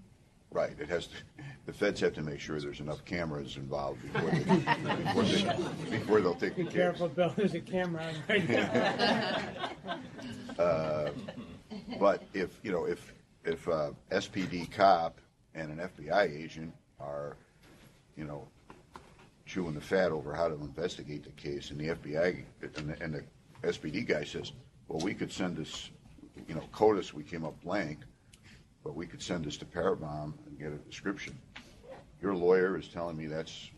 You can't do that I can't unless do the that. FBI takes... You tell your lawyer I'm going to do it anyway. If FBI takes the lead, they could do it. So what's wrong with ceding it to the FBI? Because they might not take the case later on. They have, they got to get approval from Washington. I mean, I have a very... In fairness to Ann, though, I think, she's telling us what the Department of Health's position is right now. But, at the end of the day, I think, you make the decision that you're going to do what you want to do. And if you wind up getting results, and if you decide you want to present those in court, ultimately, I think a judge is going to make a decision, as to what does or doesn't come in at trial. And then, if a regulatory agency felt there was an issue, I assume that there would be remedies they could pursue outside of that, and the judge in that realm would decide. So I think Ann and the folks that wrote that statement for her are trying as best they can to give an advisory opinion in advance. But at the end of the day, I think someone other than Ann or the lawyers for that statement would ultimately make a decision. And I understand what you're saying. You're in a situation. What do I do? And I think it's hard to hypothetically answer these. And the penalty from the health department would be on the lab that accepted the specimen, would not be on sent it. So it may be more the case that, if the lab is aware of New York State law, which Parabon now is, they have to make the decision of whether or not they are willing to take that risk and accept the sample and do it, or, wait. And the good thing in some respects about this is that most of the cases that are being brought to them are 20, 30-year-old cases, and so there isn't as strong a sense of urgency as there would be if it was an ongoing situation. and I think there's good reason for the framework that's been created. I was in situations as a prosecutor where defense wanted to send samples to labs that, they're private labs, they weren't accredited here, they didn't have the Department of Health seal of approval. And at some point you want some standards before people just start sending stuff out to anybody under the sun, without regard for what they're, but, obviously, as you pointed out, there are scenarios where it can present difficulties. And the legal team also offered, if anyone has any specific questions beyond what we discussed today, you could email me and I'll forward it to them. So it doesn't function like the ordinary expert No. that you pay and you get what you want. That's No. exactly what we're trying to avoid. Good. Yeah. This is All right, thank you, Ann. Appreciate, both your work with the subcommittee and your work here. Next item we have is just an update with regard to the NIBIN issue that Pat raised last time at Nassau County. I don't know, Pat, if you have any update for us. Some progress. The contractor's been hired. She's actually leaving for Alabama Monday through Friday next week to be trained in just NIBIN entry. The location was spec'd out by the ATF in the new laboratory. It was approved. I had the circuit placed in last week. The fiber was pulled to that location, so there's connectivity in that location. They also needed wireless. I'm assuming now at this point it's probably done by now. It happened this morning. The only thing holding us back is the install, which probably is not going to take that much longer. We just had to wait and see if the line was stable for 3 days, and then that'll be scheduled. So someone's coming from Canada to do the install. The contractor will be there for that. The only thing preventing us from going live, because I was hoping that PD could utilize their services before the end of the year, but it pretty much remains getting the C of O to enter the laboratory. So we're still waiting to get into the lab. Same issue with the biohoods. Still not passing certification, but is working on it and hopefully going to resolve it soon. So I can't even give you a date of opening because the hood situation has been unresolved since October of last year. Not that it hasn't been being worked on, it's just it's been a complicated task for the vendor, and the next step is changing filters and hoping that solves the issue. All right. Everything else is passed. The punch list is finished. Just half of the lab doesn't have hoods, so we can't even move in half the lab because then we're taking ownership of the location, and at that point the vendor could walk out. All right. Any questions? I would like to talk about the ATF again. We kind of talked about it the last time. I apologise. I did look into it more, but I didn't prepare for this meeting to discuss it in great detail. I think the point I'd just like to make is that ATF has been having meetings with police departments about using their intelligence leads, which is just using the computer search to give an intelligence lead to the investigator. ATF has provided a document to laboratories who have access to NIBIN that requires them to meet certain requirements. I would equate it to like a QAS document the FBI does for DNA, and they've created this document to meet the requirements for ATF. And there are some things that I think are challenges because they would need to be incorporated into the laboratory's quality management system. And there's things that I think some of us as lab directors have problems with. They conflict with our current policies. And also there are certain requirements such as if you do not meet their time frame of analysis of entry, the laboratory will initiate a corrective action and will report it to ATF and we'll discuss it with ATF. So I think it might be for the next agenda and maybe supply the ATF document. But it seems to be that the ATF is now moving into the field of overseeing accredited laboratories. I guess I think assuming what you're saying is accurate, which I have no reason to believe it's not, I would take a little different tact in terms of the conclusion. I think they're trying to move into the position of overseeing the use of NIBIN. Because if you say I'm not using NIBIN, then they don't have, I don't see any basis they would have to have anything That's to correct. do with your lab. So, I don't think they're moving in to say, just in general, we want to start overseeing labs. But I do agree with you that I think they're trying to, through NIBIN, incentivize certain behaviors. And I think those behaviors are centered around the issue of trying to get ballistic information tested, or at least preliminarily evaluated in a fashion that's more timely than is being done uniformly now. Yeah. No, I agree. Yeah, I mean, my complete assessment might be a little bit off in regards to that. They're just using common language. It's for accreditation, and I think maybe it's just common language.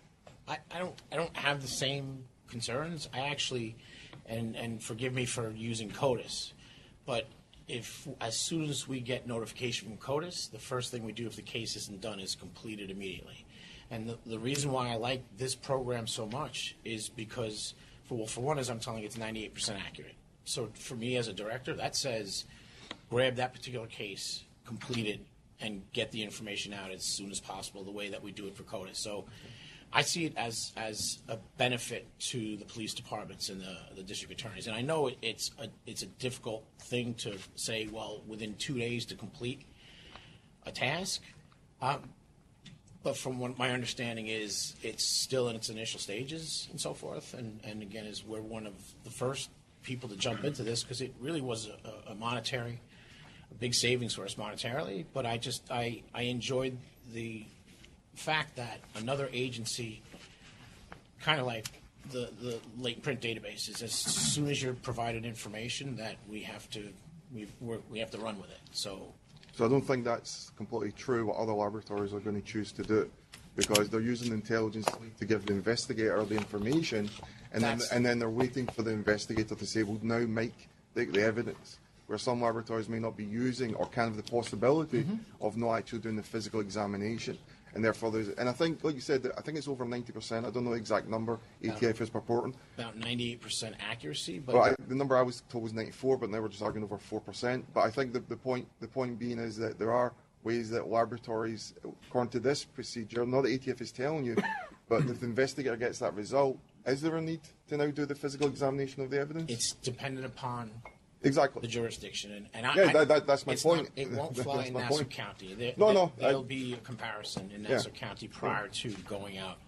Whether it's really not a discussion for me as to whether they're going to get started on obtaining a warrant and so forth, a search warrant. It's really up to the locality. And again, I'm in a situation where I'm nothing more than a landlord at this point right now. So it's police department, DA, and ATF that are going to work these things out. And hopefully within a year, once we're accredited, a year and a half, then we'll take it over. And I'm hoping it's a smooth process at that point. But just as I was saying, there's position, I can't remember the specific title, the ATF. And again, if you don't have access to NIBIN, it's a moot point. But they're creating a title that gives them authority over procedures, policies in my quality management system. That generally I would be the one signing off on them. I would be the one deciding. And again, they're instigating that if we don't meet that requirement of 5 days, they want a corrective action started. And ATF wants to be notified. So again, I just think this is something that should be... And why don't we do this? I will reserve your right to put this on. If you want this on the agenda at the next meeting for an update, just let the staff know and sure. we'll put it on. As long as they confine their attempt to regulate to the NIBIN equipment, and if you say I'm not using NIBIN, they're out the door. I'm less concerned. If they start to try and reach into other aspects of your business and say they want to regulate those, then I would be more concerned. But if you want it on next meeting for an update, just let us know. We'll put it on. And, Need be if you want me to facilitate having somebody from that department be here to discuss, I can do that too. All right. That's up to the rest of them. Why don't you let us know in advance of the meeting? I'll have a meeting with other lab directors who have firearms, because that's, other labs have it in place. We've actually worked with ATF on this with some local law enforcement agencies and others. Because the challenge you have here, we had law enforcement agencies coming to us at DCJS saying, we have a 9-month turnaround time, we have a 1.5 year turnaround time. we're trying to investigate shootings and homicides, and a year and a half later, someone comes and tells us that these 3 shootings, the shell casings all came from the same gun. Well, a year and a half later, what good does that do us? 2 days after the shooting, I could have used that information. And so how do you, and in fairness to the labs, as we've heard from other folks, labs are inundated, and so the ATF, I think, is trying to help in this area, trying to say, how can we, using our NIBIN equipment, be of assistance and get some timely feedback? And certainly you're pointing out some tensions, but so we've talked to ATF, and tried to help facilitate communication between law enforcement agencies, different labs, and the ATF. But yeah, if need be, we can certainly have them come in. So, all right, we will, assuming you want it on the next agenda, we'll put it on for you. Jersey State Police all in on this down there, getting tremendous results. So we could have them come up and talk about how they've organized it as well. They've actually committed a huge amount of resources to this. There's also, I believe, Denver and Colorado implemented this across, I think, the county there. There was the initial pilot that did. Yeah. Jersey actually broke out a whole section from their laboratory system and created just tracking these weapons with great result. Maybe we can see if we can reach out and track down someone from New Jersey and just get a sense of what. I call Superintendent Pat will send the captain up that runs it. Yeah, if I'll you reach could out give for us, him. give us a name. It's a that'd quick be shot great. for them. Yeah, sure. Thanks.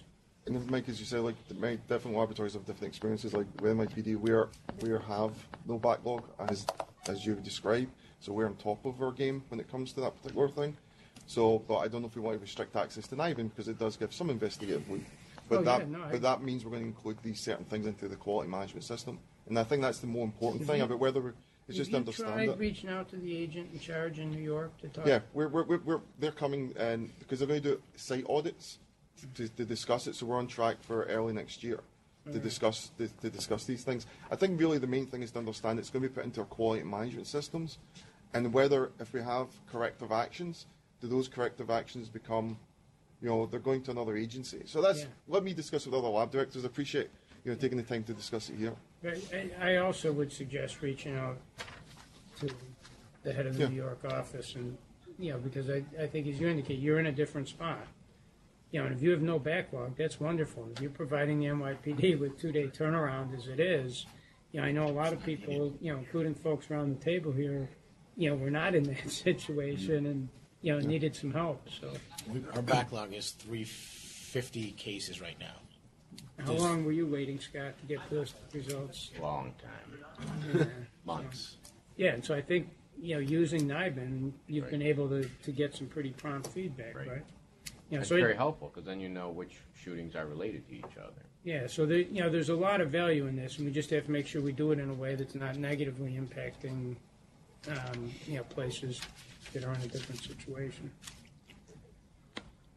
All right, next, we have new business, and the first item is Rapid DNA. There are 3 letters in the materials. Letter dated September 13th of this year from NYPD regarding an intention to validate Rapid DNA.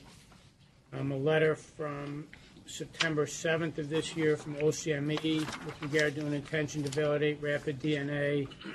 And then a letter from, I believe it was from Brian Gestring from the Office of Forensic Services to the law enforcement agencies in New York with regard to the use of Rapid DNA, just indicating that before it was used, it was the Commission's position, and I'm paraphrasing here, that they needed to come before the DNA subcommittee and indicate what they were doing. As I understand it, we still don't have anyone who's come in and said, this is the technology we want to use, this is the instrument, this is the validation study we did, this is how we want to use it. So we don't have anything in front of us. As I recall from the DNA subcommittee meeting, the NYPD was basically saying, hey, we want your advice, DNA subcommittee, tell us, we're thinking of using this and we want feedback from you. So I have concerns. Obviously, I feel that depending on how this is used, It could come under the purview of the commission, given the statute that we have.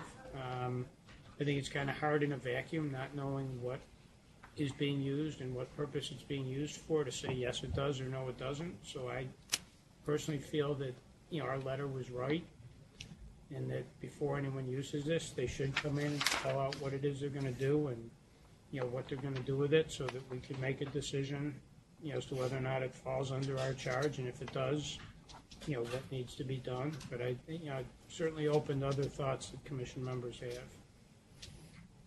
Yeah? Just wondering whether a copy of Brian's letter or an updated letter shouldn't go to the two authors of these more recent letters. And I guess I think that'd be a great start, but I'm wondering if we should limit it to that, or I'm wondering if we shouldn't communicate again to every Well, I think agency. communicating to all of them is also a good idea, but at least to these two, it says, okay, you must come before the DNA subcommittee, and this is the outline. If you intend to use, before you use it. Before you use it, if you intend to offer it, and this is the list of initial items we would want the DNA subcommittee to consider. I certainly think. Because this may be subject to laboratory accreditation requirements. Under 995 of the executive law. I mean, it's testing of a specimen for purposes of identity, and they're owned and operated by government. If it was an entity writing to Ann and saying, I want to buy this DNA kit for identity testing on the spot, and they were a commercial working for the PI world, we'd say, okay, you have to have a lab permit, I believe. It's probably, sorry. No, go ahead. Probably also important if we are going to distribute. I know NICLAC put together something pretty descriptive in terms of the concerns of using that test by agencies. Maybe it'd be a good idea to also send that to the agencies if you're going to send any correspondence out. Do we have that? Yeah, I was about to say, would it be I could possible provide to it. send that around, because I saw the presentation to the subcommittee, and there were just some things that were question marks, some things that were concerns, in terms of using rapid DNA on field samples seemed a little odd, because you don't know whether you have single source profiles. My understanding of, rapid DNA is you can only use it for single source, and so I would be happy to see something that's laid out, some of the concerns, because it seems right now that it seems that they have sort of a broad-reaching idea of how they would use it. It doesn't seem that they have really any clear focus of how they would interact with OCME in terms of testing. And so their presentation raised, I guess, more questions than answers. And I think you bounce it off of. Huh? What are you bouncing it off of? What am I bouncing? No, not you. Yeah. What is it? Yeah. Yes, and I appreciate that they went before the subcommittee. It's just that there were no scientists with them, so there were a whole lot of red flags even before you get to whether it should come before us and how it would be admissible and what the validation studies are and what all the questions that you guys would be able to answer. It just seems like whatever framework they're setting up. And in their effort to get evidence, it seems like they may actually be losing or destroying valid evidence by chucking stuff into a machine that it shouldn't go into. So. Yeah, and I don't necessarily disagree. I just think we don't know yet, because there wasn't really any solid information about how it was going to be used. So, and I think that obviously is one of many important considerations: is are you destroying sample, and if so, for what purpose? So, but And Pat, also- if you could provide us with the NICLAC. I'm sending it right now, yeah. Okay, great. Yeah, 'cause I'm not familiar with that, and we will circulate it to commission members. So I think there's the issue of the technology and preservation of evidence, and then there's also the issue of, kind of outlining what is or isn't allowed as a sample, so you could envision this being used as a way to kind of expand the laws in New York State, at least at the local basis, on a local basis. So it'd be good, to have a conversation about it. technology-wise, I think I was pretty skeptical, but someone pointed me to the 60 Minutes episode recently, and it appears that they use this on bones from fire victims in California and got good results. So, I mean, it's something I would that say it's still Not many. It really is dependent upon how degraded it is from Sure. fire. Sure. I just think But I it's just hard don't to, think- we're debating this in a vacuum. Yeah. You know, and I don't think we Right. should. I think if someone's going to use it, they should come in and tell us what technology they're going to use, what they did to validate. It should be a And then it would be much formal easier program. to debate whether or not, if the assurance is being And used. if the OCME, an accredited lab, is going to set up rapid DNA, we have perhaps a good baseline. They're going to tell us how they validated it, or tell the DNA subcommittee and what they're using it for and what the problems were. And on that precedent, telling everybody else, well, here's the precedent. You Yeah, want to good. do it, you have to be a lab, and this is what you have to do. Certainly in other areas, I think we've, one lab has come in and presented the validation on a certain technology. We've used that, as a baseline for other labs. Well, and OCME, they, at least the letter seemed to suggest that they were using on exemplars and other things that you would assume would be single source. How, what the extent of how they're using it, et cetera, like that's, and you would assume that they're going to have some strategy for figuring out how to interface that with the star mix that they already have and with the next gen sequencing, and so that's going to be, those are different questions than, it seems like the police department brought these machines without any real construct of how they're going to use them, or the limitations. Yeah. Bill, did you have anything else? No, I attended the meeting, and I was given permission to question the NYPD gentleman. And I think in fairness, the answers were a little vague, right, Ann? Yeah, In terms of, my questions were very specific. Are you using this in casework? Are you analyzing the material in an accredited lab? And, the answers were, we're going to work closely with the DNA subcommittee. We're going to work closely with the prosecutors. I contacted the 5 DAs in the city. I only got an answer from Manhattan, and the answer was from Melissa, we don't know anything about this, which is, now that may have changed since the DNA subcommittee meeting.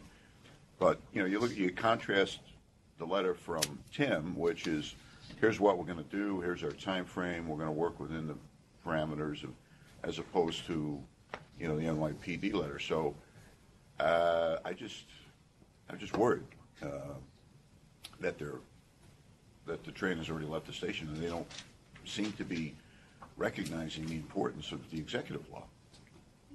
Is there anything you would suggest in addition to writing another letter? Well, here's what I suggested to the 5 elected DAs. Again, I'll obviously going to have to resend it, but each office should have their own DNA expert reach out to NYPD and find out exactly what's going on, then develop some protocols and training regarding the consumption of evidence at a crime scene. I don't want a detective making a decision about what a case that I'm going to have to prosecute and destroying that piece of evidence. Work with the DNA subcommittee. Can these profiles be downloaded into CODIS? I don't know the answer to that. And lastly, and most importantly, make sure you comply with the executive law. I mean, I asked the NYPD guy straight up, where is this analysis going to be done? And I know it's on tape somewhere, but my impression was that basically that's none of your business. Are they using this information, presenting it in a court proceeding? I don't think they're at that point, Judge, but I raised that issue with them. It sounds like they're pretty... And, the answer was, we work closely with our prosecutors. Well, apparently not with Melissa. I mean, prosecutors are fine, and the subcommittee's fine too, but the subcommittee, my impression was they reviewed the work of other scientists that go in front of them, so I'll just leave it at And it's very important for the court to know what the parameters are and what the obviously what the reliability is. Yeah, and I was just informed that Melissa was actually speaking for all 5 boroughs. That wasn't clear from her email to me, but Eric just made me aware of that. So at least as of the time of your communication, none of the DA's offices had heard from NYPD about what they were doing in this regard. Correct. So we, and I think Ann just stepped away for a minute, but, Ann was suggesting, and I think it's a good suggestion as a first step, that we communicate to all of the law enforcement agencies in the state,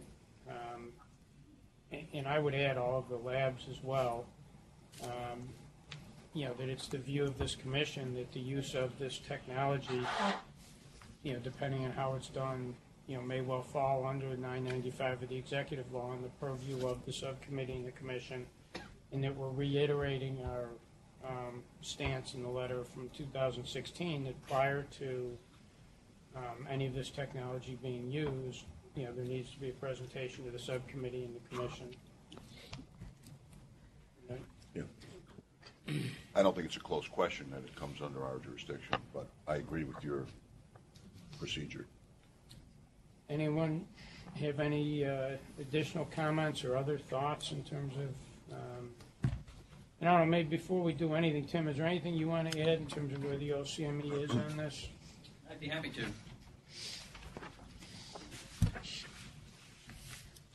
Tim Kupferschmidt, Chief of Labs, New York City OCME. We've been validating it this fall. We're still validating it. It's almost done. I anticipate, well, depending on the holidays, it should be done before the end of the year, or at least the laboratory work, and then we have to write it up and so on. So we will present our validation study to the subcommittee as soon as it's all prepared, and we get on the agenda there.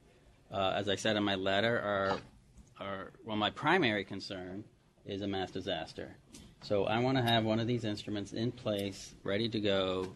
Heaven forbid we have to deal with a mass disaster and mass identifications of human remains and fragments of human remains.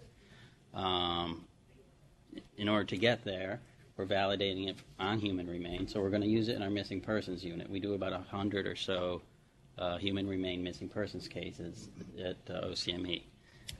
Currently, it is not eligible for upload into CODIS from a forensic sample. On a database sample or an arrestee sample, it is allowed to go up. In a state that has DNA on arrest, correct? In a state that has DNA on arrest, but I think they could use it for DNA upon conviction as well. It wouldn't be cost effective to do so. So they are reliable, nearly as reliable as laboratory methods, in a pristine single source buccal swab type sample. And we will let you know how the data looks when we complete our validation study. All right. Any questions? Yeah, I'm just curious. Are you planning on using it on forensic work? On missing persons work, is forensic, but it's for the identification of human remains. It's not for criminal. Well, it could be for criminal, but it's for the identification of human remains. All right, thank you. So you don't plan on using it for identifying blood at a... We are not allowed, according to SWGDAM guidelines and NDIS rules and regulations, we're not going to use it on forensic samples, absolutely not. Can't hear you. We're not going to use it on forensic evidentiary samples. So the most it would be used for in a criminal case is like a buccal swab? Yes, a buccal swab, human remains. We're not sure if we're going to use it on products of conception in a criminal paternity type situation. It's possible. But again, those would not go into CODIS. All right, thank you. All right, then do I have a motion that we, again, communicate with all the law enforcement agencies and all the labs in the state, and attach a copy of the 2016 letter and reiterate our position that we believe that use of this technology may well be covered by 995 of the executive law, and that prior to any agency or lab using rapid DNA technology, they need to come before the DNA subcommittee and the commission and present what they're doing it with, what their validation studies have been, et cetera. I'd agree, but I would do a shiny new 2018 letter. Same information, but in 2000. Yes, that's right. And I'm sorry if it wasn't clear. Proposing we write a new letter, attach the old letter, and recommunicate to all of the labs and law enforcement agencies. Maybe I should copy the DA's offices as well. So, yep. All right. All right, so we have a motion. Do we have a second? All right, we have a second. All in favor? Aye. Anyone opposed? Any abstentions? I don't know, Jill, do you want to comment? The next issue we have, I think was just added to your materials, is a letter from December 4th from ANAB regarding the full acquisition of ASQ. I spoke to Mr. Greenaway and to Pamela Sale yesterday regarding this, and I've been assured that there will be no business change at all. It's just merely an acquisition. So the people at play have not changed. There's been no change in the structure of the company, and that all the individuals that were there prior to this are still there. I think Pam is available by phone until 11:30. Yes. So if anyone wants us to get her on the phone. The philosophy of ANSI is a very different organization than sort of cooperative lab-to-lab accreditation. So it will be interesting. I mean, it's a huge opportunity for ANAB to take on all of the accrediting activities of this quasi-federal agency, ANSI. I'm not sure to the benefit of the regulated labs, but they've made the decision. They're not asking. It could be at least as tumultuous as the ASCLD lab and now whatever the ABFT. But ANSI has not historically always been easy to work with. I think it would be nice to hear that they don't anticipate this news having any deleterious effect on what we've been Can we get anticipating. Pam on the phone? I don't disagree with you. It's a huge additional workload for this thing called ANAB. And we're having discussions already about transitioning to ANAB with some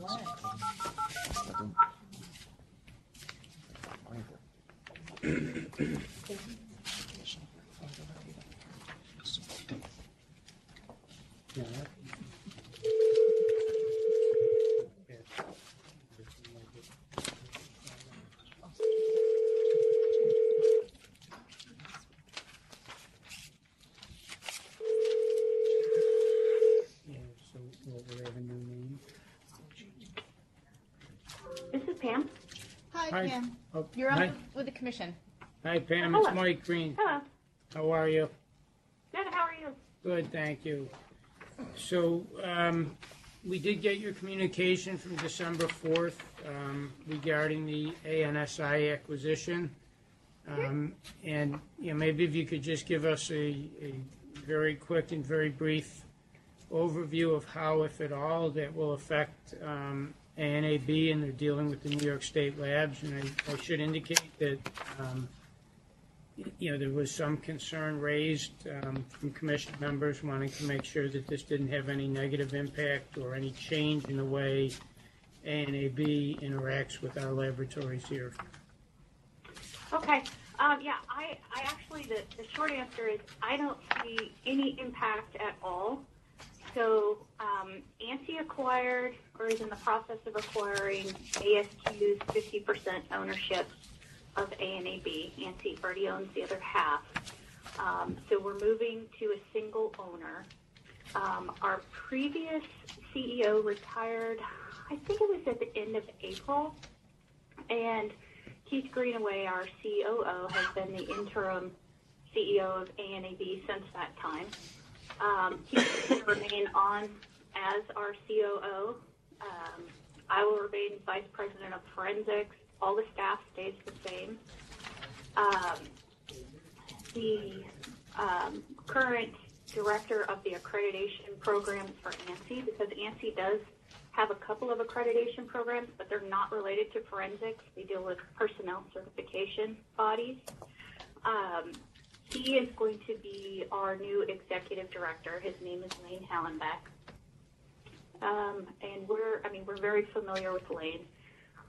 We don't expect any changes to our program.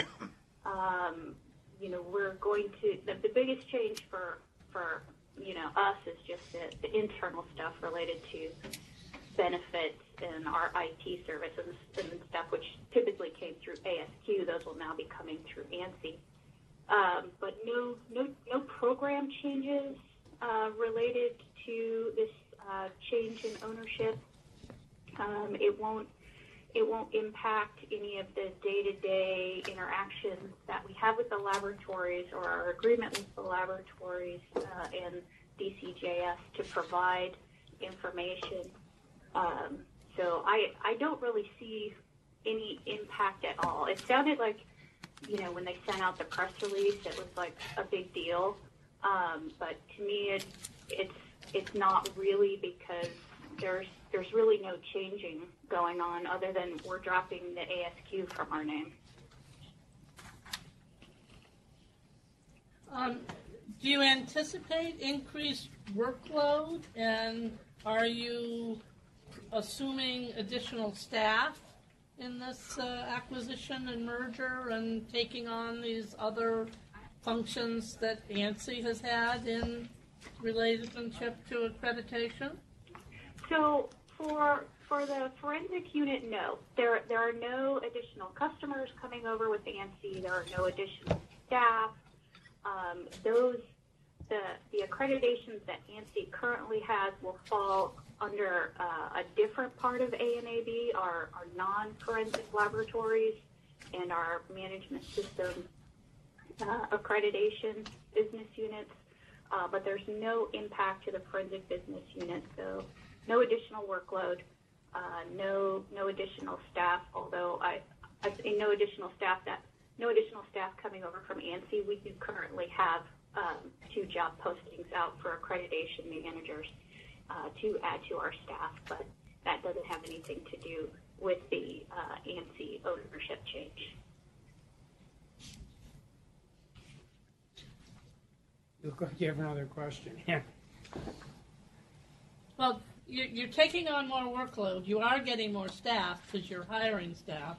It's not in the area of forensics, but it is a new responsibility for the ANAB office and staff.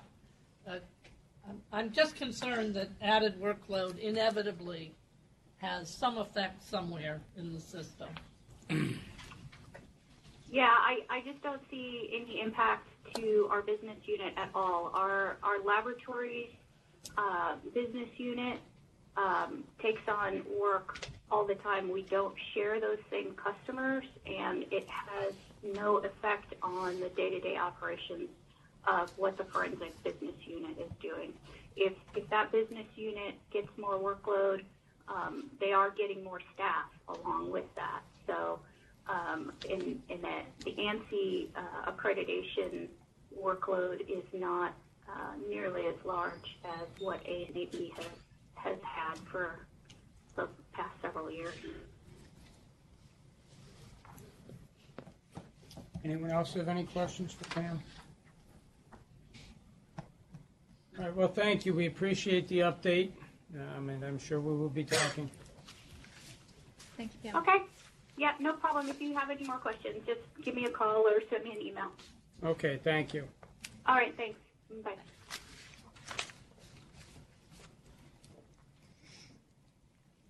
And we do intend to ask Pam to be at our next meeting for a different purpose. So as long as she's here, we could certainly, and I guess from a lab perspective, if labs are experiencing effects that they feel are negative as a result of this, please let the commission know as soon as possible so that we can attempt to deal with it.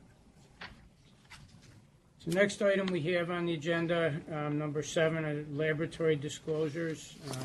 The first one we have is the New York City Police Department Police Laboratory.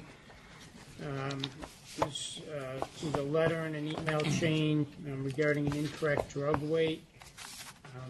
As I understand it, after an inquiry by a customer, the lab identified a drug weight nonconformance.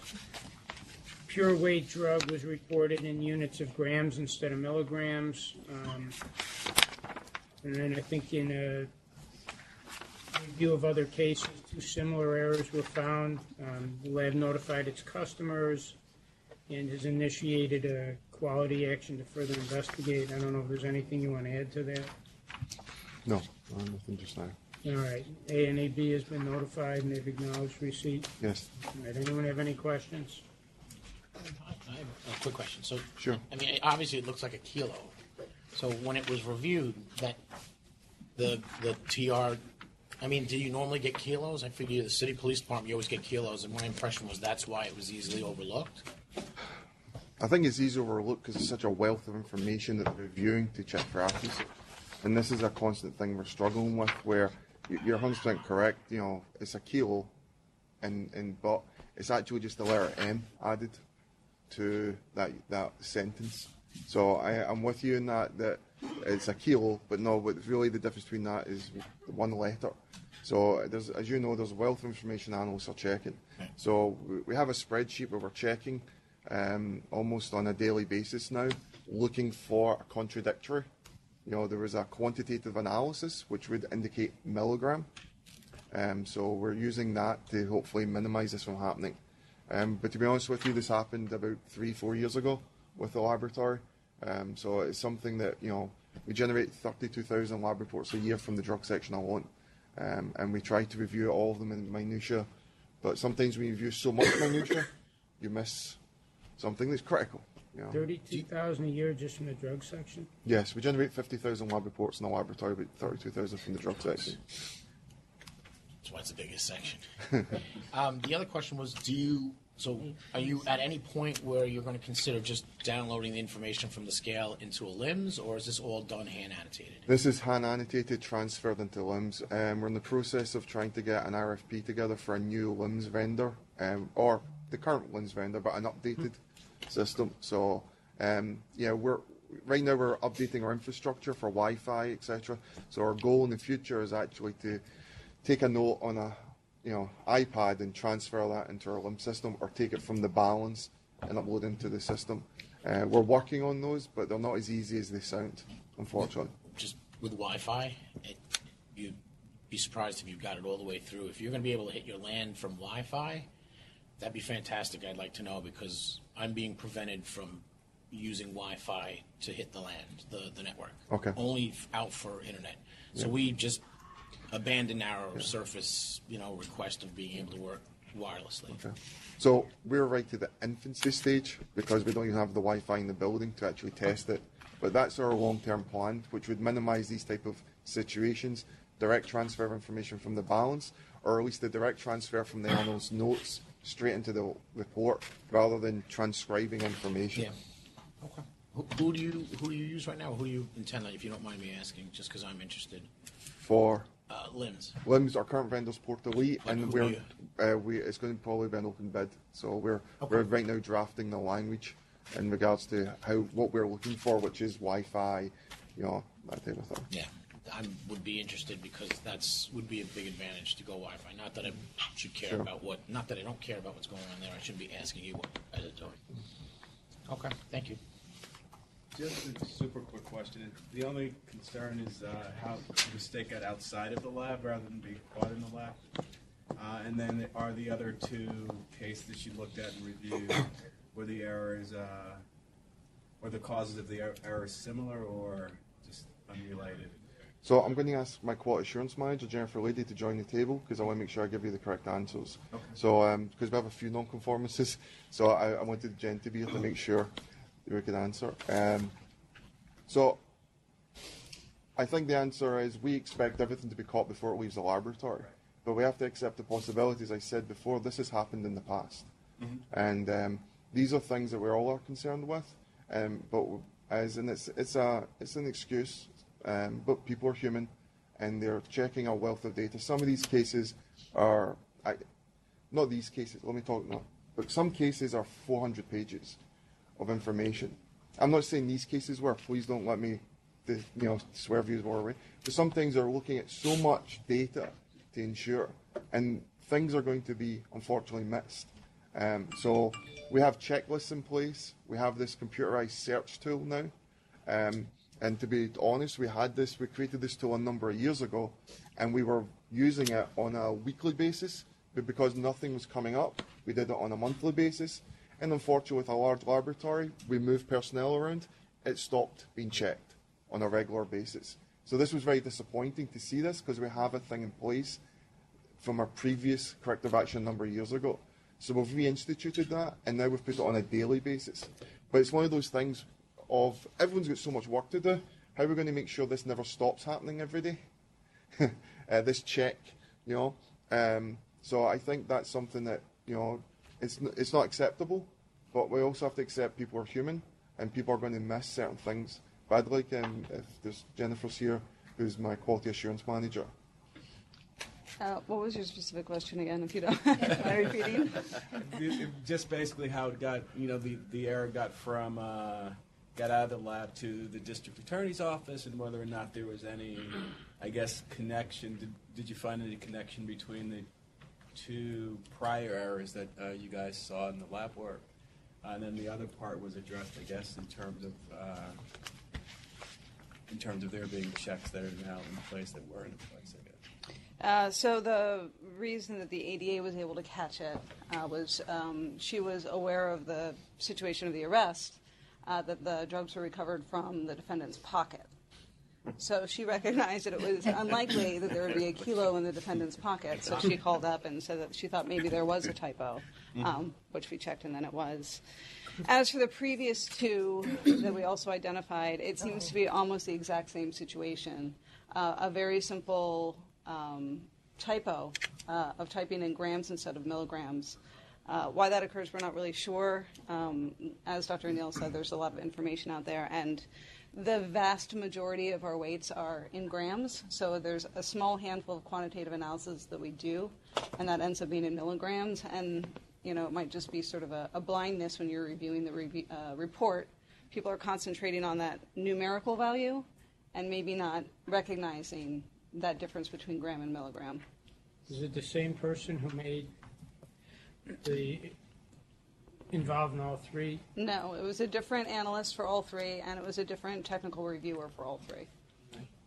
So, just to build on that question, do you have a mechanism in place in your lab to communicate to staff on a periodic basis about, hey, guys, remember, to check weights and what have you, or as you're doing, obviously I know they're doing their tech reviews and they're writing reports, but as these instances come up, a reminder that this is the sort of thing that sometimes has to be reported to commission or some other oversight body, so keep in mind. So do you have anything in place like that? We do communicate sporadically with the entire staff on different quality actions that have come through the laboratory that we feel are events that if everybody were aware that they were going on and the details of it, it might make them think twice about what they're doing or do a double check. So we do that. Thank you. Thank you. I think the next one is also in the same lab. It has to do with minimum testing requirement error. And if I understand this right, while you were doing monitoring in connection with a corrective action, you identified 2 controlled substances cases where minimum criteria requirements were not followed. Yes. All right, anything that you want to add to what we have in our package on that? No. No. All right. I do have a question, though. Yes. This is the one where the analyst, if the sample is not in tablet form, then the analyst has to use a different testing methodology because of the drug consistency. So I was wondering whether the analysts considered the solid residue as possibly broken tablets, and that's why they used the tablet criteria as opposed to the other criteria, the residue? No, that's not what happened. They did not consider it a broken tablet, and in one of the two cases, didn't even have a full tablet in there.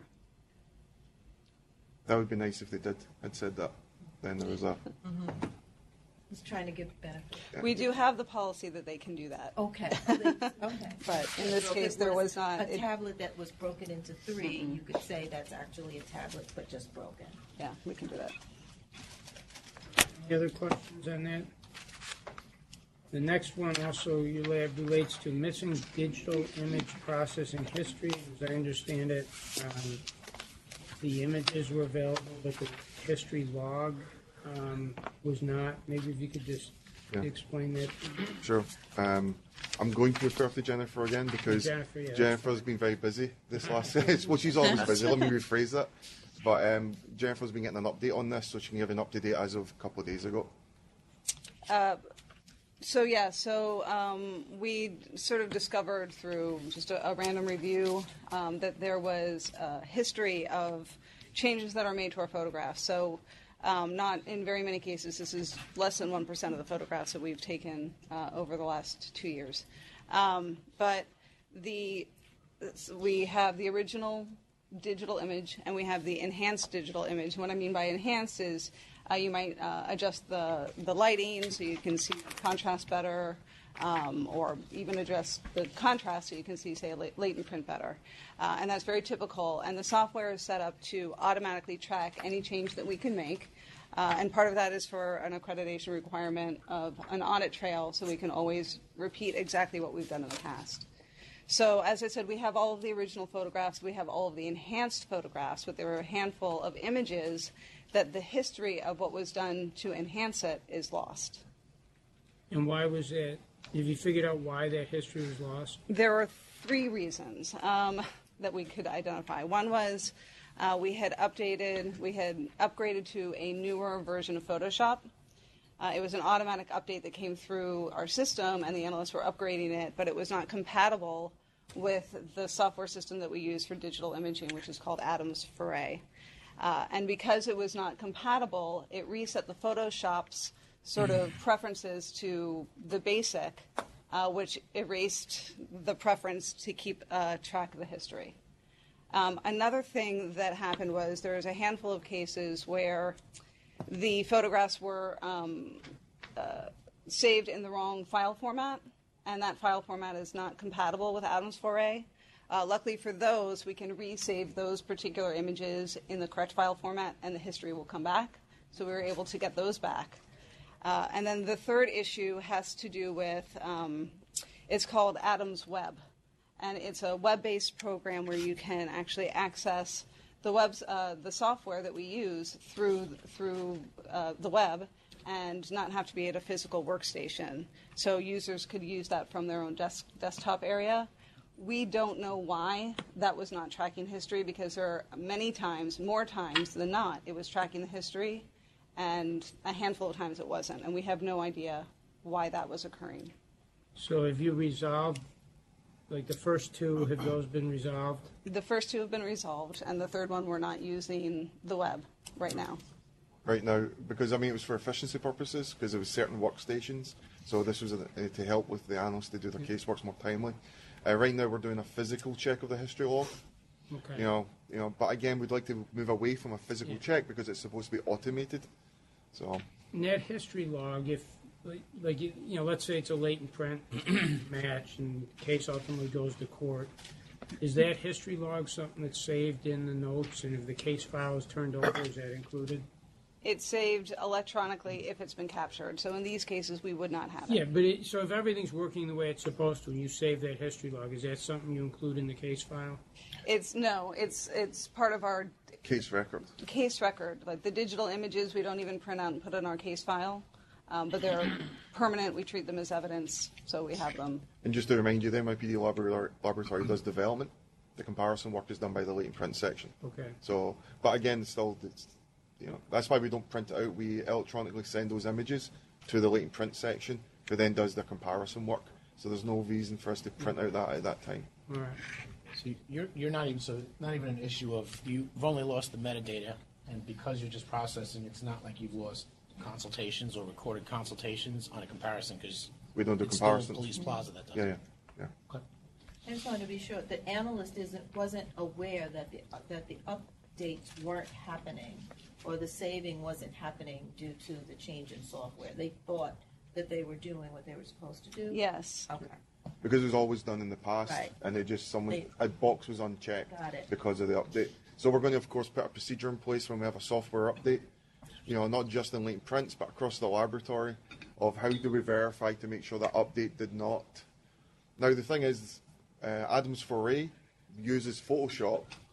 That's the companion. So this is something for the vendor as well. You know what I mean? So.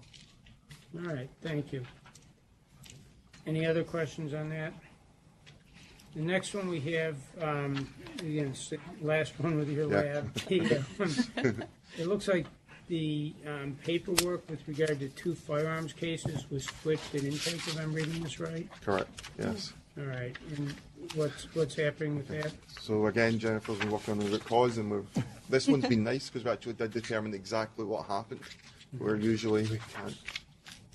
So during intake, the evidence is first checked in our PET system, which is our system that we work with the NYPD. So it was checked to make sure that the evidence came in correctly, was attached to the right paperwork, which it was. And then the evidence needs to be taken into our LIMS system. And when we do that, one process that we do is we detach all of the paperwork from the evidence and scan it into the computer, so we have an electronic version of all of the documents that came in with it. The evidence control officer who is doing that step, normally that step is done one case at a time, so you take off the paperwork, you go scan it in, you bring it back. And then when you scan in that paperwork, it generates the barcodes that we use to track the evidence also. So when the evidence control officer was doing that step, for these 2 particular cases, which happened to be the same description on the property clerk invoice, just a brown rifle, she brought the paperwork up at the same time. And when she returned into the evidence, switched the evidence and attached one set of paperwork to the wrong rifle and vice versa. So that was not caught until the original gun that was assigned for rifle that was assigned for examination was in regards to an arrest. The officer picked it up to the examiner picked it up to examine it. Notice that some of the numbers, the identifying numbers, we have a lead seal number that goes around the bag that it comes in, and those numbers were not matching up with the information that was on the property clerk invoice. So the officer looked for a LIMS system to see if maybe the evidence had been switched with another invoice within that same case, which is something that has happened in the past with the invoicing officer switching the paperwork themselves. And the examining officer did not. He found one other case that was associated with it. It was correct. It had already been analyzed. It was a firearm, an operable firearm, and couldn't figure out any other reason for that switch to go. He called the invoicing officer to find out if the invoicing officer had any information about what could have happened with the paperwork. The invoicing officer couldn't give him any information, so we just treated it as per our laboratory policy as a discrepancy. And we documented it as a discrepancy and made all the appropriate notifications. So we examined the evidence, wrote a report, and the report was released. And about 3 weeks later, the other gun was assigned, and that gun was actually not associated with, it was a found gun. It was, turned in. We use it for newly trained analysts to practice. That one was assigned to a newer analyst, and that newer analyst also noticed that some of these identifying numbers were off and had no idea how to handle it. So returned it to our evidence control, who opened it up. There was a barcode on the inside of the evidence that was able to be scanned, and then we were able to see that it related back to the previous case. Gotcha. Anyone have any questions?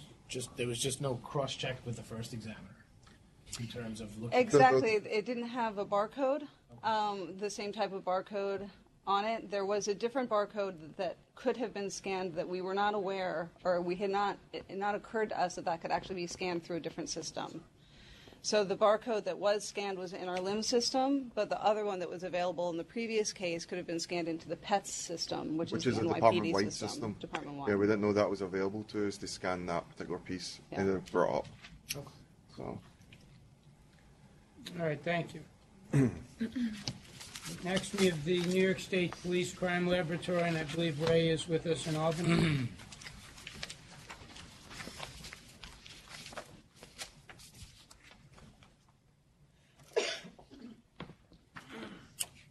Superintendent's getting nervous, too. He's definitely Ray should be getting nervous. Good morning, Ray. We can't hear you. You're muted. Are you on? Do you have us on mute? Kathy. Oh, Kathy. There it is. Can you hear me now? Yeah, thank you. Good morning. Okay. Good morning. So the first issue, if I understand it again, has to do with two samples being cross-labeled. So maybe if you can just give us a very brief description of what happened and what's being done. Okay, so I'll give a brief description. We've also got the Director of Bioscience, Ms. Julie Pizzichetti, who can provide any additional detail. So as per the letter, we had two samples that were cross-labeled. In our investigation, we backtracked and found that occurred actually at evidence receiving. All of that is taped, so we're able to go back and actually see where it occurred. It did impact downstream a DNA case where there were two suspect known samples, and those inadvertently once cross-labeled at evidence receiving that went through the system and a report was issued. The two people were both involved in the same case where there was a DNA inclusion, but the inclusion was on the wrong individual. And I'll maybe pass it over to Julie just to provide a little more detail, if you could. Yes, and it was determined after the evidence was switched. The original DNA report did have associations between both individuals and the evidence. When it was determined that these samples were switched, we had the samples resubmitted to the lab and confirmed that we got the same profile with reanalysis. And we immediately notified the district attorney's office, and this was involved two agencies. It involved a local agency and also Fort Drum. And so everyone was notified of the sample switch that occurred at evidence receiving and also the apparent inaccuracies in the initial DNA report. We have since issued an amended report in the case. And we were advised by the agency and the district attorney's office that the case was closed.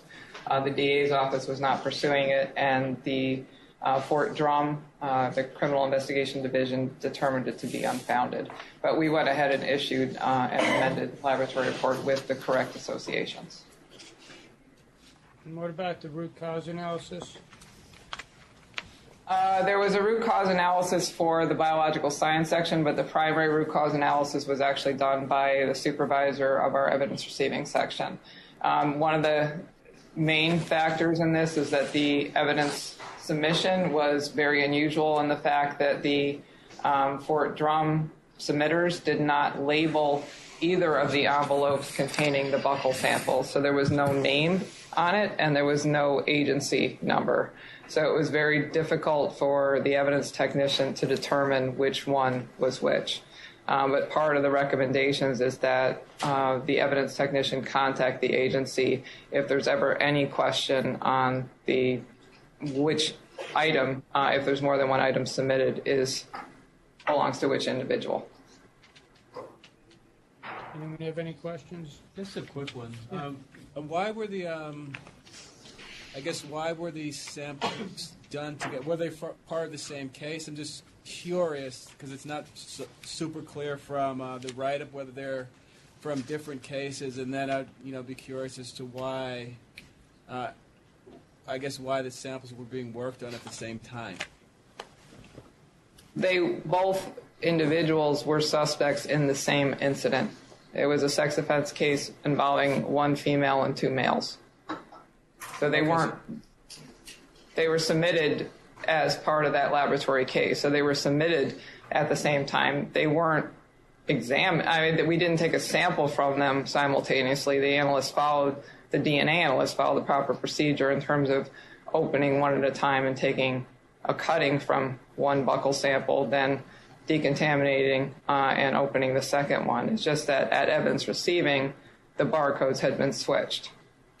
I think just to add a little more detail, part of the issue there was also that the collection of those items was through the military, and hence the labeling was not kind of the traditional labeling, and that in turn was passed up through an investigating agency and then submitted. So there was some lack of clarity in the original labeling as well. And so the evidence receiving, that's not part of the laboratory, that's something that happens before it gets to the laboratory? It's the evidence receiving section at the laboratory. These two samples were sent through, I believe, certified mail. So they were received with a submission form with the two envelopes, each of which contained two buccal samples. And as I mentioned, the envelopes had no identifying information. The submission form listed, I believe, in item 1, which was changed to 100 because there was already an item 1 in the case, and an item 2, which was changed to 200. But the envelopes neither one was labeled item 1 or item 2, and neither one had the actual name of the individual, even though these were known reference samples. So that was something I communicated to Fort Drum in respect to if they were made a submission to the laboratory again, to improve the documentation that was actually placed on those envelopes to avoid any confusion at our evidence receiving section, especially when the samples were sent through the mail. And there was no one there to ask for clarification. Do you receive a lot of evidence from the military for testing? No, this was a very unusual circumstance, and this wasn't a case that initiated with the military. It was a local police department, but it's my understanding that the individuals involved were military personnel, so the investigation was taken over by the military in terms of their own potential handling of the case in terms of a potential court-martial, is my understanding. So the sole investigating agency turned out to be the military. But no, we don't get a lot of submissions from the military directly to the lab. Thank you. All right, thank you. And then the next item, I don't know if Ray wants to comment on this, but if I read them, it relates to a software. Yes, software bug issue. You want to give us a brief description of that? Sure. Absolutely. So for a brief description, the letter, we tried to keep it short, but it's certainly fairly detailed to kind of give you the accurate picture. So what happened was our data bank section, we have Tom Leach, who's the associate director of the DNA data bank section in our lab, became aware of a bug in our CODA software where under almost sort of freakish but very rare circumstances displays incorrect DNA profile information as part of what is a correct DNA match. So the local lab is seeing a profile that is pulled, we believe, from a wrong table, but is essentially the wrong display information to a correct match. So it's in the display, not in the match, but again is alarming in the nature of the bug itself, albeit very rare. So immediately notified the FBR and all of our CODIS administrators in the state of New York to be on the lookout for the issue. The FBI looked into it and verified that indeed it was a software bug. It was seen in some other states as well. They sent out their own notification to all the labs. So in turn, we did that background investigation and are providing this notification through the accrediting body. But I think the important things are that we located it, we've contained it, we continue to review all matches, It has been very rare. We've seen it a second time, but at this point, really it's out of our hands. The FBI is working on it with their vendor in terms of correcting the bug, and we'll continuously monitor it. So there was no impact on this case or other cases within the state negatively, other than just making sure that we're on top of this and make sure that it doesn't occur in that it would impact any cases. So I understand it. Did you first discover this at the New York State Police Lab, or was it something the FBI communicated to you? No, Commissioner. What took place is actually a local laboratory that contacted the state lab. And just to give you a little bit more background on this, when the DNA match takes place, when we have a search and there's a DNA match, that DNA match is a record at the state level, and there's also a record of that match at the local level. And after a search is completed, the CODIS administrators go in to review those matches. It's part of their routine review of matches. And at the local level, they determined that when they were reviewing and comparing the forensic profile to the offender profile, the stringency of that match didn't make sense based on the alleles that they were looking at. Meaning the stringency didn't, meaning how well those two profiles matched didn't make sense based on the alleles that they were looking at between those two profiles. So the local lab contacted our state CODIS administrator, Carrie Sage, and I had asked her to take a look at that view at the state level. At the state level, the view is correct. The match is correct. All the information is correct. It's just being displayed incorrectly at the local level. So I just want to kind of reiterate what the director was saying, that it's more, the bug is related to the display of the information. The FBI has assured us that the DNA matches that have been generated by the CODIS application are all true candidate matches, and there hasn't been any matches in which the CODIS software has not generated a match.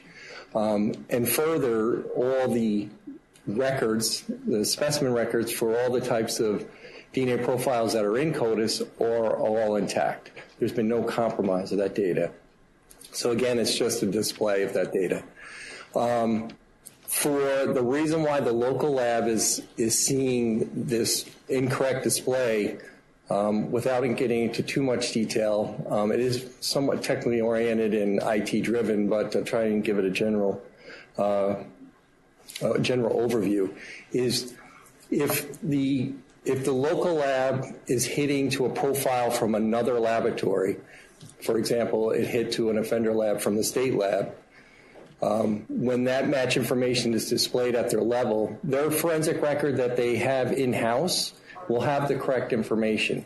It's only when they look at, it's only the offender sample that they don't own that came from another lab that possibly could display this issue.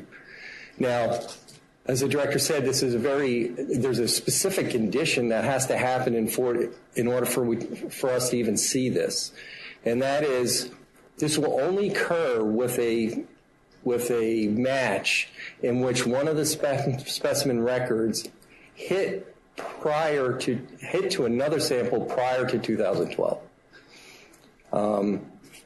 So that condition has to take place for this to even happen. And basically what's going on in the background is that when the view or the interface that's going to pull the information from the tables that house the information at the local level, the information is not, the way it goes to get that information has been got changed because of the bug and how it goes to get that information. I don't want to get too technical, but I did have an opportunity to talk to the developers at the FBI, and basically what happened was they had identified a bug back in 2012. That's kind of why that 2012 comes up. They had identified this bug. They had corrected it going forward, but the it was not corrected for the legacy going back, which was not an issue until we actually had a recent upgrade to our CODIS applications. This CODIS application was upgraded for all the New York State laboratories, not only New York, but all of the United States. And when that upgrade took place, it actually brought out this software bug. And so again, it's just a display of the information. It's the actual matches are intact. The state lab had basically the upper lab, the higher level lab that has sent the match to the lower level lab. The higher level lab will have the correct match. It'll be displayed correctly, but the lower level lab could possibly have that displayed incorrectly.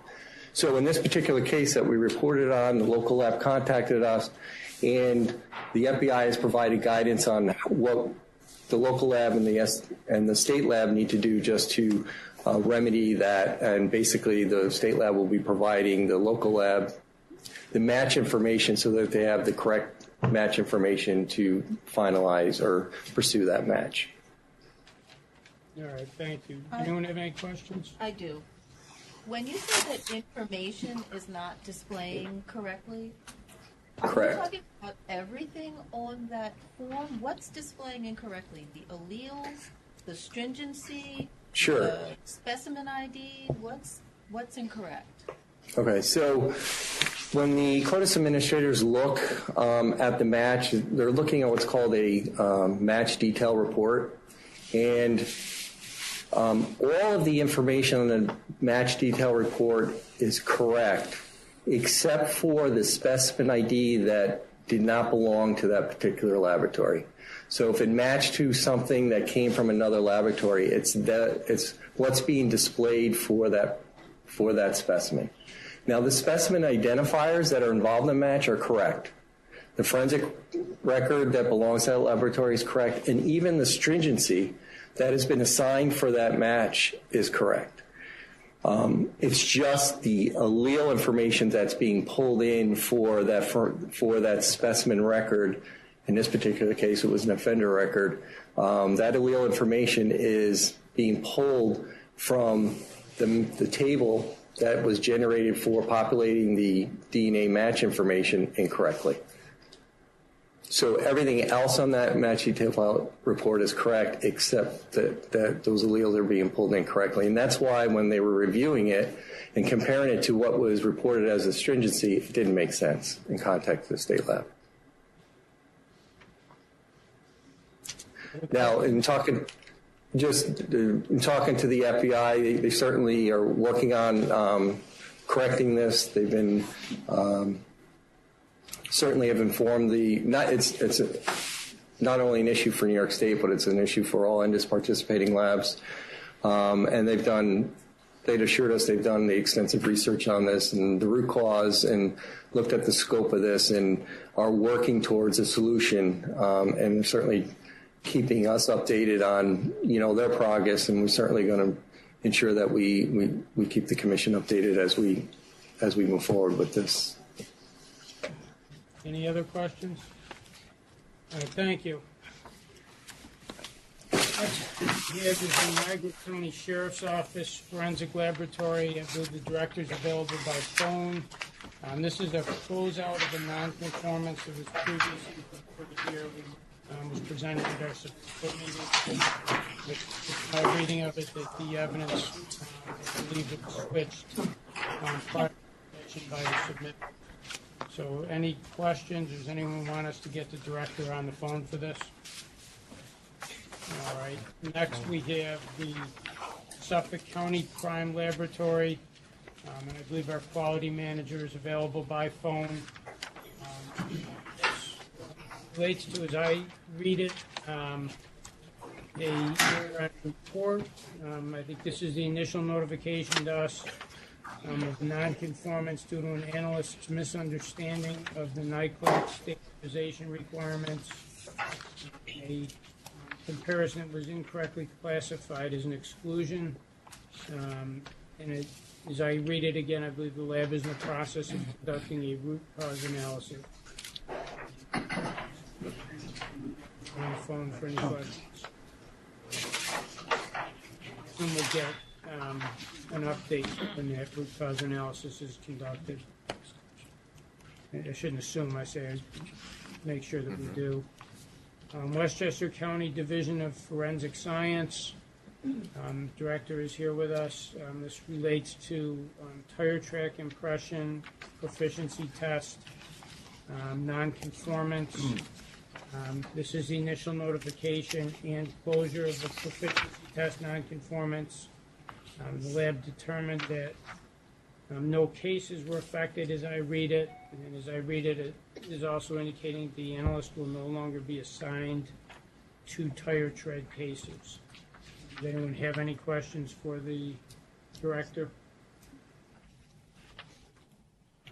All right, thank you. Next is the Westchester County Division of Forensic Toxicology. And again, this, as I read it, refers to a toxicology proficiency test nonconformance.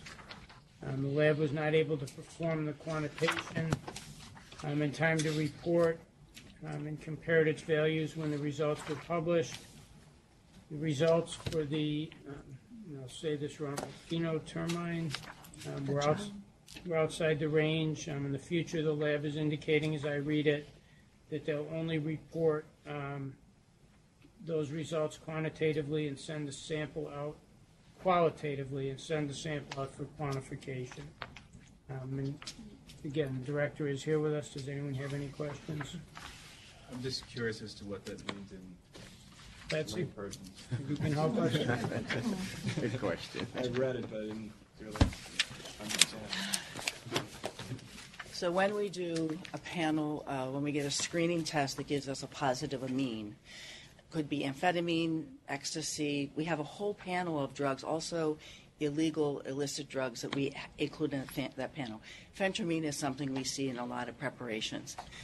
Most times we mark it out as qualitatively present and don't go to quantitate it. But in the proficiency, it was there.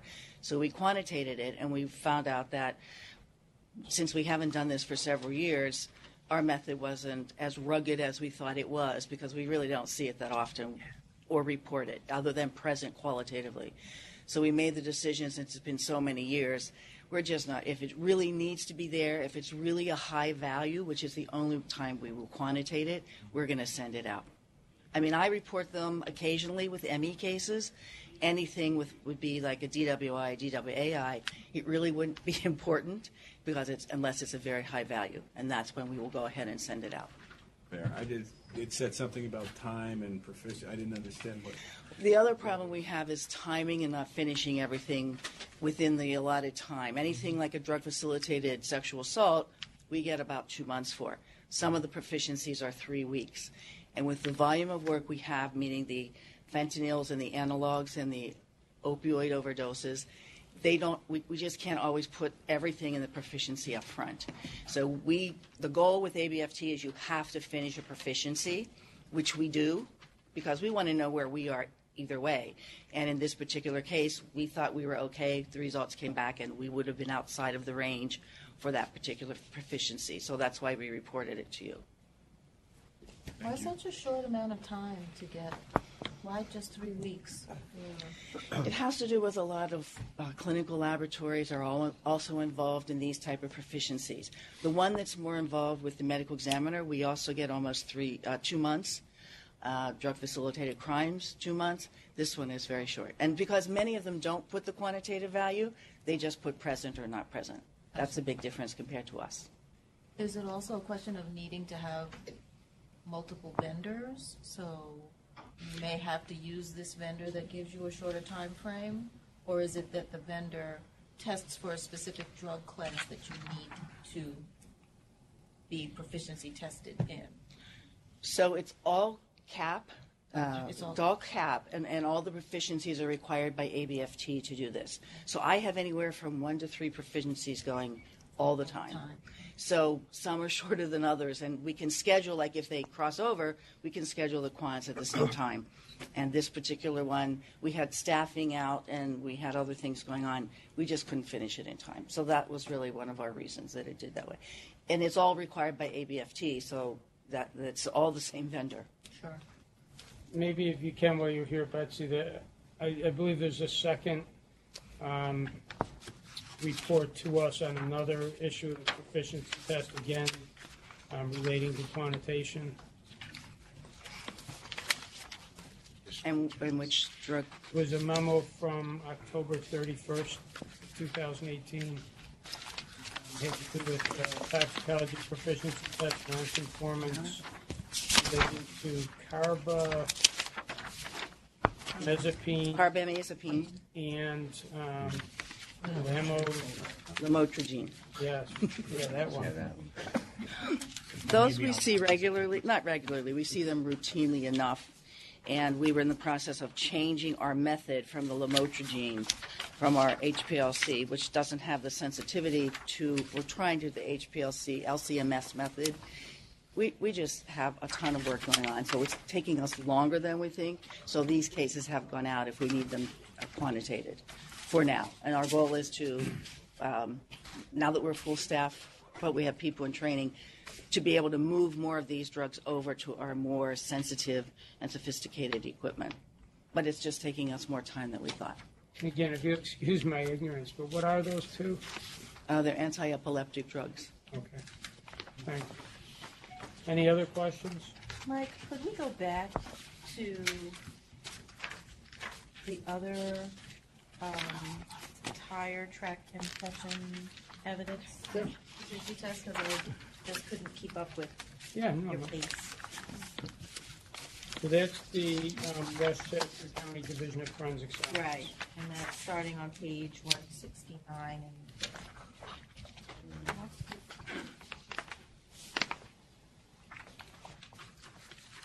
Hi. So my only, questions were related to taking the analyst off of future tests. So how many cases do you get for impression evidence overall each year? We don't get many tire impression cases. They're very rare. In fact, with this analyst, he only had 2 in 11 years. Right. And both of them had no effect. One was he had one where the police dropped the case. The second was just a database search, so it wasn't a comparison. So it didn't seem to me like there was any problem with their prior tests, even though they had only done 2. Right. So he does regular impression cases too, footwear impression cases, and we look back 11 years and he'd never gotten a proficiency test wrong. So we're not concerned with that. When you look at this proficiency test, it consisted of 4 sets of photographs for comparison, where they inked a set of tires, and in 3 of the ones he got the correct consensus answer. In the 4th one, he saw consistencies, but he didn't feel that they were sufficient enough to actually call it an inclusion. And so he was being very cautious, and he called it an exclusion. Now, most of the people that did it, the consensus was that it was an inclusion. I looked at the photographs, and if this was a real case scenario, we would have been in total control of making the exemplars and also possibly enhancing the crime scene photographs. We would not have produced that quality pictures that he had to work with. Now, is that an excuse? I don't know. In terms of what the root cause analysis we did was that he didn't have sufficient time. He didn't plan sufficient time to do the proficiency tests, and he was rushed. He's a supervisor, and he has 3 disciplines underneath him.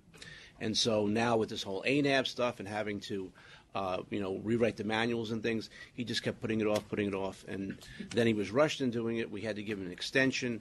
The tech reviewers didn't have enough time to fully tech review it, and so that's what happened. That wouldn't happen in a normal case. So this was relieving a burden from an overtaxed supervisor? That's correct. Basically by taking them off of this? Yeah, I mean, he hasn't gotten enough cases to justify being proficient in that aspect. Tire impression analysis is much different than shoe print analysis because there's not a lot of detail in tire impressions that you could possibly get in shoe print impressions, because you can do dust print lifts, you can do gel lifts. There's a lot of things you can do with that. You're kind of stuck with a tire impression. They're not very good. We don't get them that often. So it's better to just take him off that. We have other analysts that can do tire impressions, so we're not dropping that ability to do that. We're just taking that burden off of him. That's all I wanted to know. Thank you. Okay. Well, sorry, if I could just ask you, just because sometimes you hear the term rushed a lot when things happen, but the examiner wasn't rushed by management. It was just the examiner chose to do the right. You know what I mean? Because people assume when you say "Thank you, Scott," rushed, management was rushing them to get no, things done. I wasn't yelling at him. No. What happens is people feel they have to get things done, No, and as you're you right. said, you gave them the extension. Right. You gave them the extension, but that still wasn't sufficient because. Right. I just wanted to make that point because I think some people assume that the management system is rushing people, where We people don't take ownership. We don't rush anyone. in a real case scenario, this would not have happened. The quality of the photographs would have been much better, so that whatever conclusion he would have drawn would have been the correct conclusion. How did he know it wasn't a real? How did you know it wasn't a real case scenario? No, because first of all, if you look at the quality, and I looked at the quality of the photographs, they were poor in my consideration. We have a very good image analysis section, and had we been working on that case, we would never have given him that quality of material to work with. We would have enhanced the images at the crime scene, and he would have had perfect images of the exemplars. But if it wasn't a real case scenario, why was it done at all? I mean, I'm confused. Well, that's what they send out. I mean, that's what they call a real case scenario. You're getting the proficiency test, and you're buying them from someone. We're buying them from someone, right? From an external provider. Yeah. External provider. And it's not blind. It's You know it. Right, yeah. It's not a blind proficiency. Proficiency test. It's not a blind proficiency Right. test. But that sometimes happens with a proficiency test provider. They prepare, like in this instance, it's because it's going to many different laboratories. So 47. They prepare photographs. There's They're preparing 47 photographs, laboratories, yeah. And you can't go back and say, well, we want better quality images. Yeah. Because they're giving the same images to everybody. Right. So. But you couldn't you? I'm still confused. I mean, No, but then they would then have to change all the photographs for everybody then. well, I'm saying maybe Yeah. going forward, if you all were to give some. We've had discussions with this proficiency test provider for other things in the past, and many laboratories have. So. You know, PT providers will argue it's the best they can do for all the labs. So. Charge more. Judge, are you still? I don't understand if it wasn't a real case, why did anybody bother with it, period? Because it was It's a proficiency test. You have to respond. We have to. If we are doing a proficiency test, then we have to do the test that they send us. You can write the letter that says, Right. but it really wasn't We very can- good. I yeah. did the best Right. I could with Yeah. what I had, but, you know. They give an opportunity to make a comment aside Mhm. from reporting out the result, but you still, if you are assigned a proficiency test, you have to take the test. Yeah. And if you're It's part of the accreditation requirements. different than everybody else's, then We hear about it. All right, thank you. Okay, thank you. So that's all of our reports. In fact, we have nothing on the executive session agenda. So I would like to thank all of the lab directors and the lab staffs for the work that they do. I'd like to thank the staff at DCJS and the Office of Forensic Services for all their work and the preparation, putting this together. And I'd like to thank the commission members. I know all of you put a lot of time and effort into this, and I think you've had very good and very productive meetings, and I appreciate all of you agreeing to do this and the time and effort you put into it. So thank you much. Hope everyone has a very safe, very happy holiday season. And, Same to you. our next meeting is March 13th, 2019, and the main site will be in Albany. So with that, do I have a motion to adjourn? Second? All right, all in favor? Aye.